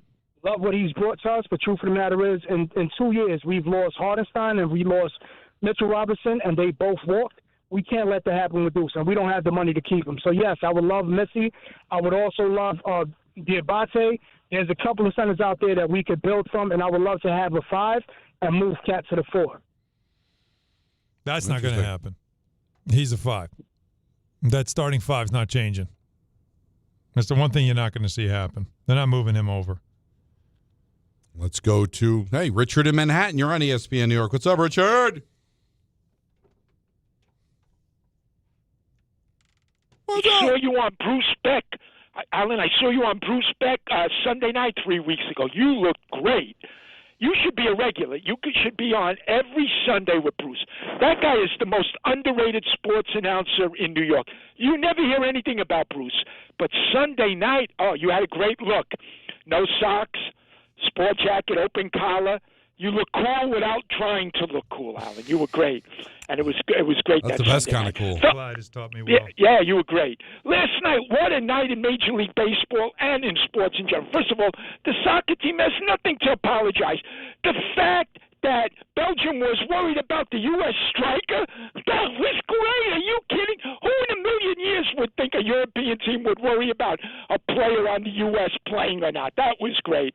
As far as baseball, how can the Yankees, this was probably their worst game in their last 3 weeks, and they win it. 7 out of the 9 guys go 0 for 23 last night. They strike out 17 times, and they still win the game. And then you see the Phillies and Royals, the best pitcher in baseball. Sanchez gives up 9 runs. His ERA goes up from 1.9 to 2.6 in one game. And then the Met game back and forth. I'm telling you guys, sports, you cannot make it up. The only thing I was disappointed, Naomi Osaka today lost. I would have loved to have seen her win. That would have been great. That would have been a great comeback story to see her do it. But, fellas, what a night in sports. And it's going to keep going because there's always storylines with this stuff, always great stuff to watch. Fellas, always a pleasure. Right, Thank you, guys. The only thing in my life that I like, that I've ever loved as much as Richard loves sports is breast. I believe that is honestly there's no comp. You hear what this man says. It's very honestly, relatable what you just said. Thank you very much. No, honestly. And by the way, and respectfully to myself, and I'm talking about like 15-year-old me. Like, I mean, now he's surpassed it. Have you ever heard? He said last night, a night in which the U.S. soccer team was trounced and embarrassed, and the Mets and Yankees both played baseball games. He said, can you imagine what happened last night in sports? Don, imagine loving last night. He sounded like me and Alan after Mexico, England. Yeah. Except last night was nothing close to that. But it's amazing. I forgot to bring this up. Ben Reich's going to participate in the home run derby. Oh, like you dream about. In Philly, so there should be a ton. Don't love that. Why? Everyone's great after the home run derby. You know what I mean? Well, he has 25 home runs. He's pitching. He's hitting the ball. I know. He's been a little off because there's no judge. I don't need him coming back from this thing with shot. It does happen. It's weird. You don't think it would be a thing. It can be a thing. It isn't always a thing, but famously it can be. It can be, though. And, like, that's one where I'm like, I'm good. Because there's enough injuries on this he's team. been slumping since Judge has been out. Maybe it would help him, get going. He did have a home run last night. It's a good story. He's going to have his dad, I think, throw right for him. Like, that's cool. And what a huge name for Major League Baseball. Go. Don't get out of the first round. Call it a day. You might have to root against him. But, I mean, it's never affected Alonso, though, right? Alonso never had a problem. Guy was just going swing forever. When they invented the home run derby, it was even though Alonso, it was made for. It should be called the Pete Alonso home run. It's so him. Although judges who got me into it, now that Pete then, of course, was like, if you can do it, I can do it. I'll do it even stronger and harder and faster and more. Yeah. But, like, I mean, who are is there an exciting name? Respectfully to Ben Rice nationally. I haven't seen. I just it's saw becoming the slam dunk contest. No, but you got to put Schwarber, Harper in there, right? It's their if you want to do this, no, you got. If you're doing it right, you want to have fun. You want people to watch. Yeah, but it is getting a little. Did they put their hands in and say 1, 2, 3, let's be good? Yeah, that's baseball. You need someone great in there. All right, so I'm the only one that's like, when I heard about it, I'm like, no, Ben, no, don't. You don't need to do this. I wouldn't freak out about it. I'm not freaking out, but it's that little. It's something to say before ENN, which is coming up next. Hahn and Rosenberg, ESPN New York. On the biggest stage in the world, FanDuel is changing the game because sometimes your player gets subbed off and your bet goes with them. Not anymore. With FanDuel Super Sub, if your player is subbed out, your bet stays in. That's right. If your player leaves the match, your bet continues on with the substitute. So you're still in it until the final whistle.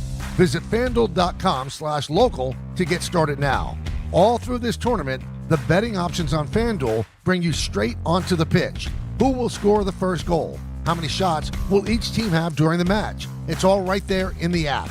And with same-game parlays, you have a chance for bigger payouts. And best of all, with FanDuel, you get paid instantly when you win. Let there be goals this summer on FanDuel. 21 plus and physically present in New York. Caught with a gambling problem? Call 1-877-8-HOPE-NY or text HOPE-NY 467-369. Hi, this is Don LaGreca. Just like the New Jersey Devils bring intensity on the ice, Viking Pest Control brings the same level of protection to your home. And I know because I use Viking at my own place. The season may be over, but pests are always in play. So it's time to lock in your off-season defense. As the pest control provider and proud partner of the Devils, Viking delivers 45 years of trusted experience to keep ants, cockroaches, stinging insects, rodents, mosquitoes, and more out of your zone. And when you bundle pest control mosquito services, you score big savings. One call, one company, total peace of mind. Visit VikingPest.com. Protecting your home inside and out.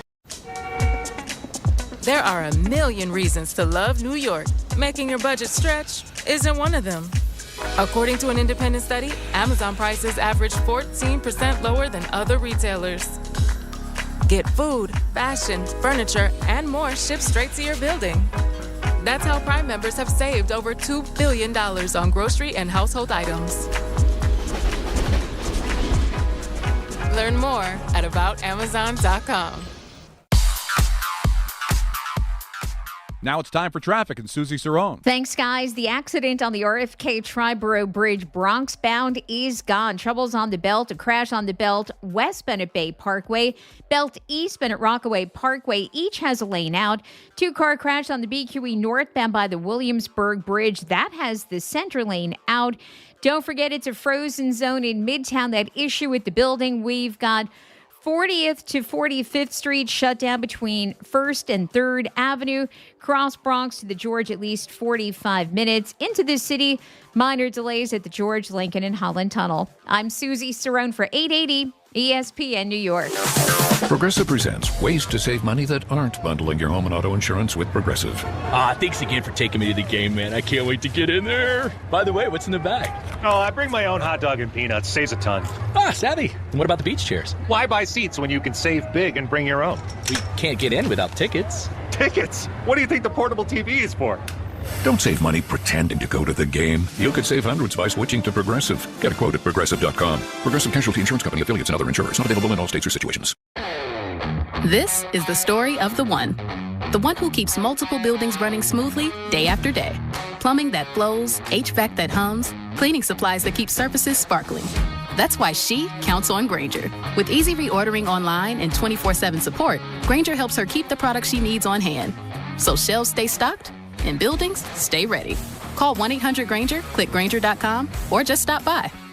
Grainger, for the ones who get it done. 880 ESPN, WHSQ, and WCBS-FM HD2, New York. A Good Karma Brands radio station. This is an ENN special report. Now reporting. The very handsome Jewish man, Peter Rosenberg. We should talk some sports. Do what you want. It's ENN.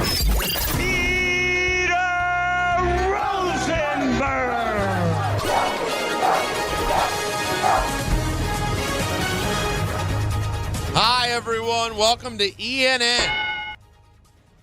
Ray Rowe. You ever watch YouTube? It's brought to you by Fanatics Fest NYC. It's just a week away, folks. A week from this weekend is Fanatics Fest. Tickets are running low. If you want to be there, you got to go to fanaticsfest.com and get them. I will be hosting the WWE SummerSlam kickoff on Sunday, which can be a great time.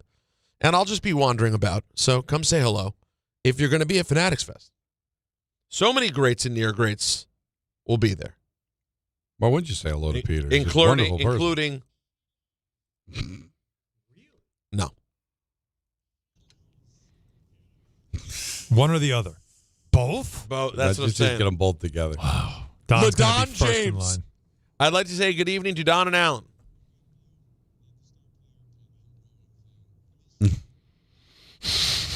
Good evening to Don. Good evening, Alan. Oh.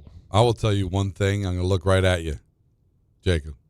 I did not have a clean day. What, you missed something? There was something that should have been there? Oh, yeah. I missed it, the big celebration. Oh, that was, listen, you missed it. What can I tell you? You got the call. You missed it. Listen, I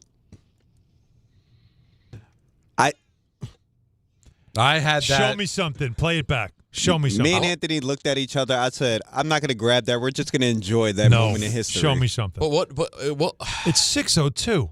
Come on. We can't. It was too inappropriate. It was not inappropriate. No, It's a phrase that I've used, and during waiting for you guys to come, because I come in early all the time. I was like, I'd like to use that on the air.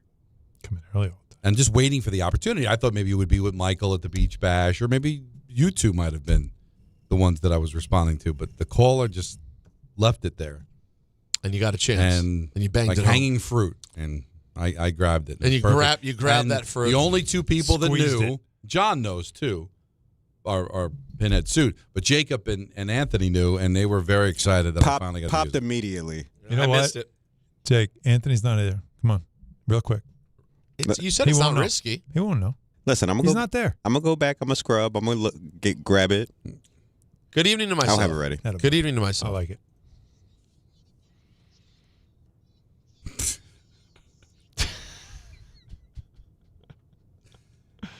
Good evening to the crowd at the Beach Bash.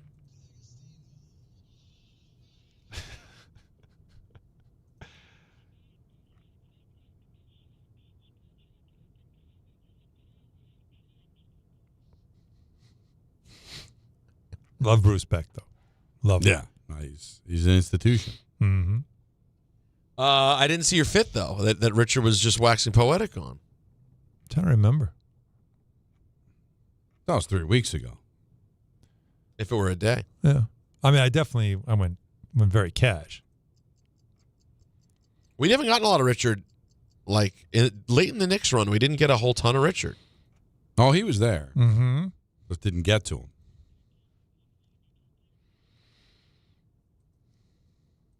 It's unfortunate. Because you know how I feel about Richard. I'm very fond of the man.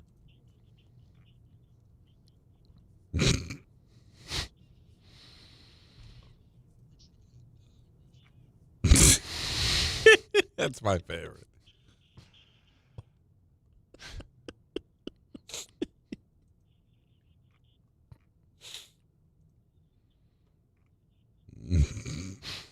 Oh, man. Okay. Everyone ready? Oh, sure.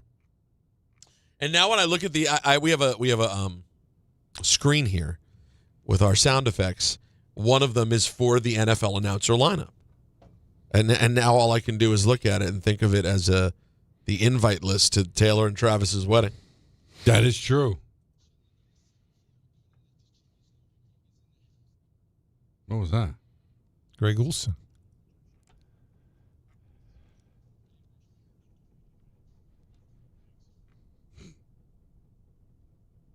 That's grown-up Stifler. You know what they said about that's right. That is grown-up Stifler. You know what they said about Don about the wedding, about MSG? A lot of excitement. Do you think he was invited? He did not go. Isn't he a CBS guy? Yeah, that's right. Clearly, it seemed like they tried. For clearly, CBS. Travis is not going to be on CBS when his career is Tiffany Network out. He gone. I bet this guy was there. That's J.J. Watt. Of course, Beth Mowens was invited.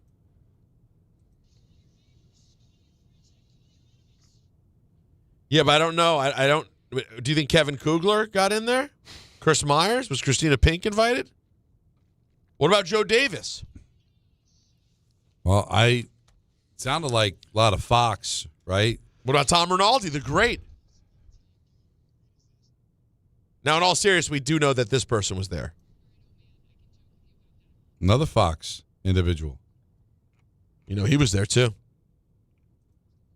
All right, here, I'm going to go relive what happened earlier in the program because I missed it.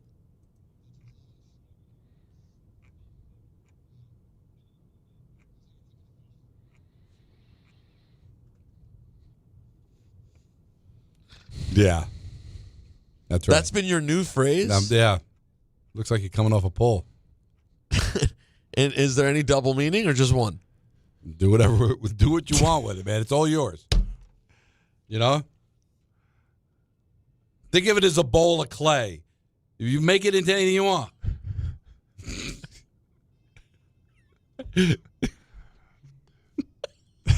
This has to be. Thank you, Anthony. Anthony finally found what I needed. That's all I was looking for. When we talk New York Mets baseball, when you want to hear your New York Mets update, here's what time to talk New York Mets baseball, folks. Mets and Royals tonight over at Citi Field. Mets coming off of winning 2 straight games against the Atlanta Braves, trying to make it 3 in a row.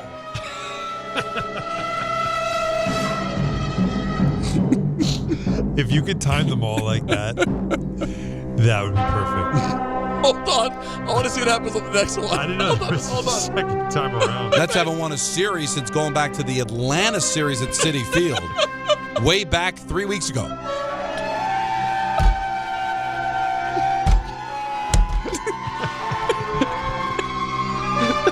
Great job, Jacob. That's Anthony. Oh, my God. Great job, Anthony. Oh, there are the Mets. Oh. They are the Mets. Oh, these poor kids, they're trying. These kids are passing out. Right? Trying to hold that note. Oh, that was great. Oh, my God. Oh, we got breaking news. Oh, no. Don't tell me it's about the Mets. No. Kofi says that he can confirm, thanks to awful announcing, that Nance and Romo were at the wedding. That's CBS representation. Oh, Nance and Romo there, too. Hello, friend. And that's not nobody. No, that's not nobody. I mean, it's still weird to invite them to your wedding, but hey, knock yourself out. Hello, Fritz. Now, if Spiro Ditas was there, then you know CBS is completely in play. I love Spiro. No, I'm just saying that now that you're getting deep into the CBS roster. Gotcha. Hey, take your helmet off. Give it to me. Give it to me. There you go. Thank you. Yeah, you can't do that. That's not allowed. Can I ask you an important question, though? Was Aditi Kinkwabala there? Trevor said he needed to be loose. Did he look loose to you? Was Melissa Stark there? The Eagles could even run the tush push with me at quarterback. Was Katie George there? You guys are a mess. I hope you guys realize. You know, this is a chance. Aikman was there, right? Was Aikman just there or Buck? I mean, was Buck just there or Aikman too? I don't know. He is so hot inside. I think everybody was there. I think the list of people. Eisen was there. I love it. Eisen was there. Was Murdy was there? I don't have a Ross Tucker drop. I don't think I do. Brady was there, right? Yeah. Mm-hmm. Right? I have a lot of friends who outkick their coverage. Tirico? They called that a hold? I don't think Tirico was there. I don't like that call at all. They still seem to resonate. Tom, there are 3 teams. We got to get him to call in. To get another Dom? We need an updated Dom. See if he fixes it. No, he can't. Or if I tell him. I have proof Joe Buck is the spawn of Satan. All right, here's Aaron Boone. That's Booney to you and me. Talking about Ben Rice participating in the home run derby. Super excited for him. I know he's doing it with his dad, so there's that father-son baseball component to it that hopefully is just a lot of fun and meaningful to the entire Rice family. And so I'm excited for him. Hopefully he goes there and does well and be a little springboard for him in the second half. Well, he believes the opposite of you. He thinks it'll be a springboard. Well, again, I don't. It just was a part of me that was like, no, I get it. I think that's how most people feel when one of their players is in the home run derby. That's why the whole thing. Like it's cool, but then it's. I hope this doesn't mess them up. That's all. I got a question because we were talking about how the Knicks championship was going to live forever, and that there'll be less of a sense of urgency to win again because you're feeding off the championship. If you were a diehard U.S. soccer fan, and they lost and played the way that they played, did you turn the TV off and go, it doesn't hurt that much because the Knicks won? Or were you red hot? I think you were red hot. You're asking the wrong person. Wait. Say if what happened? The Knicks championship was supposed to be the salve for everything moving forward. Yeah. But what if you love USA soccer? No, it doesn't. You're still mad, right? That's what I'm saying. Can't ask me. I'm going to be drunk off this until at least December. But I've seen you get aggravated about the Yankees. If the Yankees don't make the World Series, you're going to be ticked off. And I'm going to say, well, what about the Knicks? You'd be like, I'm still ticked off. But it doesn't. If you truly love it, it can't. It doesn't. Like separate things. They are separate things. But Alan's right. You can't answer it if you don't have a dog in the fight. Yeah. No, you have to have been. You have to be both. I'm sure there's someone out there right now listening to us who is obsessed with both U.S. Soccer and the Knicks. Oh, there's lots. And I'm sure today they're still feeling it. Yeah, in the back of their mind, they're going, hey, it's not so bad. The Knicks just won. Listen, I saw tweets sent my way today about a player that the Knicks passed on in the draft, playing in one of the smaller summer leagues that they're doing before they get to Vegas. And he had a nice little game. And they're just killing Leon Rose. No. Really? And it's like, guys, it's been 3 weeks. If they don't draft him, I'm done. Well, it's just the fact that they passed on him. They can't stop themselves. And they just now they're trashing the franchise and all this stuff. And I love it. We should be building for the future while trying to win a championship. That's a bit much, but I'm just telling you. You guys said no, and at least I've won championships recently. That it does fade. It's amazing. The championship doesn't fade, but you do find yourself getting back to normal, where things bother you. You get aggravated. It's not a get out of jail free card for the rest of your life. No, it's not. But 3 weeks done. 3 weeks. Usually 3 weeks. Well, those are the extreme. But we're going to – if the Knicks – you could say I wish they drafted him. But to start trashing the team president who built the franchise in less than 5 years to a champion – it's odd. I don't know if I want to start going after him already. No, well, that's the extreme. Like, damn. But there'll be a moment during the regular season. People just love – no, I'm sorry. You're happy being miserable. Well, I'm telling you, there are fans who are happy being miserable. Smashing Pumpkins. I'm in love with my sadness. I'm telling you, it's a real thing. Some people love rooting for bad teams because they're happy in their misery. They don't know what to do when they're good because it's like, they got to be bad again. I need to be mad. It's more fun being mad. It's easier. And you know what happens to those people?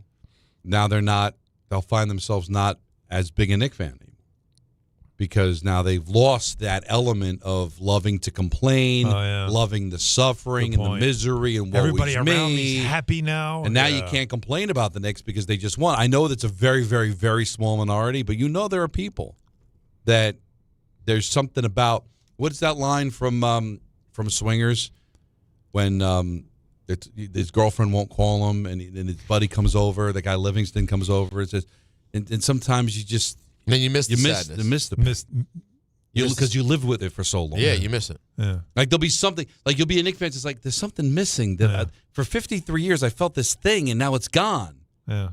I know it sounds stupid. Worry, but by the way, don't worry, U.S. Soccer. We still have it. And we have it for at least another 4 years.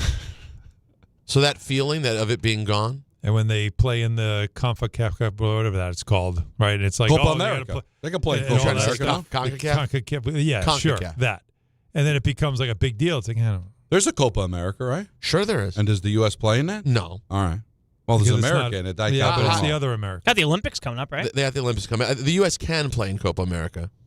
They just won't. They don't qualify. Or is it Copa? Or I get confused between CONCACAF. They're in CONCACAF. CONCACAF, yes. They're always in CONCACAF. Gold not Copa. Cup, yes. Gold Cup, yes. Not Copa, right? Copa's just I don't south. think the Copa. I think Copa's just south. Copa's just like south. Franklin right? Township Soccer, they're in that. Yeah, they could get that. Sasso softball game. You know what, guys? We can jump in. Glad you're enjoying that. Don, this just in, by the way. Oh, no. Pulisic will be healthy for Sasso. Okay. He says he'll be back. If you're worried about whether or not he'd be available, right. Well, he said this was it, because this is what he was talking about without saying. Just twisted my ankle and just sprained my ankle. I mean, it's just frustrating to end like that, of course. Sure. But now time to rest, so Where's Sasso softball? Hey, guys, good news. Voice, though. The voice. Somebody's got to talk to him. I know he's young. You know what, guys? How old is he? I don't know, but he's young. Young enough. But son, put some when you're talking to the media, little bass, something. And by the way, frustrating is not a word you say. Frustrating. Well, it's just frustrating. Yeah. By the way, I'm not even going to give you guys the stat because I'm not this kind of person. I'm not even going to give you guys the stat on what his line has been since he broke out the Trump dance in 2024. I'm not even going to tell you what he's done. Oh, the one goal, yeah. It has not been good ever since then. It's been a bad couple years. That dance is it leads to mixed results. Very much pause. Oh my God, is it pause? You mean hey yo? Very AO. Yeah, very AO. It looks like you're very. It looks like you could be very popular to party, but is that what you want to be? I don't know if it's a party I'd want to be at. Well, it depends who's doing it. Columbia almost won it. Big save by the Swiss. Wow. Save and a beauty. Goalkeeper, Don. What are you, a hockey fan? Yes. What did I say wrong? You said goaltender. Yeah. They don't goaltend. They goalkeep. They keep the You goal. tend in hockey. It's like you're cleaning, kind of. You know what I mean? Like it's like a job. We tending to the net. Yeah. You know what, guys? Jump the wrong way. I can't even believe it. I got to tell you, who actually had a pretty exciting win last night.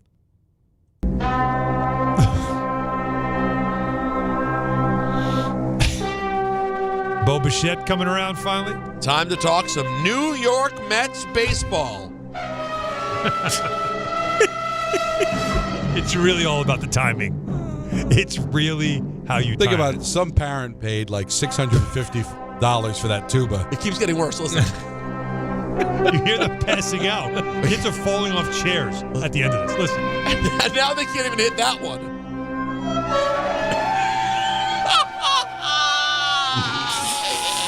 Now all of a sudden Peter's excited to talk about the Mets. If we add this element, it'd be like, I think we should open with the Mets tomorrow. I will talk Mets the rest of the year. Here's Juan Soto on splitting with the Braves. You don't hear great, it. Wait, you don't play hear it. against teams that they have a pretty good team, very good players over there, and we show that we can beat them and at least split the series. I think it's good to see, positive stuff. Okay. What did you want to say, Alan? The end of that, they try to hit one more note. Yeah.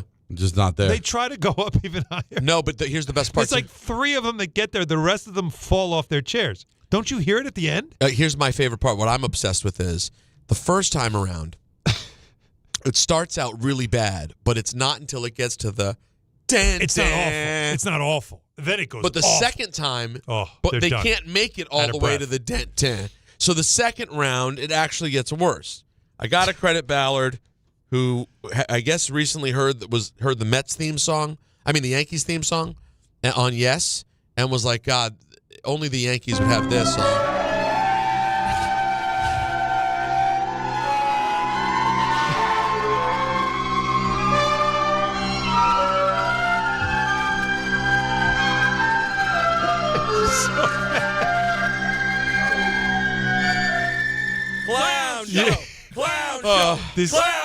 There's kids passing out. No, they can't. The Mets are going to stick it to you. Taking a row is not going to win like 5 in a row. This will be their thing. They'll be playing this. They'll have all those kids show up, and they'll do it before a game.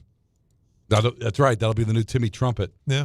That's the new Timmy This Trumpet. will be. This is Tim Devin Trumpet. Williams is going to come out. That's just Tim Trumpet, no Timmy. Professor Tim Trumpet. And That's his band. Tom Trumpet. It's Tommy Tuba. It's Tom. Wasn't he a quarterback and a kicker for the Jets at one time? Oh, the Tom Tupa. Tupa, yeah. Tom Tupa. One time, just a real quick story. Here we go. Because I used to have to do yeah, absolutely. I would have to do the GM show. Sure you did. With at the end of the week on Mondays, and they would give us the star player, and the Jets got destroyed by the Dolphins, and Tom Tupa fumbled a snap for a punt, but was able to pick it up and ran for like 4 yards, and he was the leading rusher. That's who they gave us for the show, for the Inside the Jets.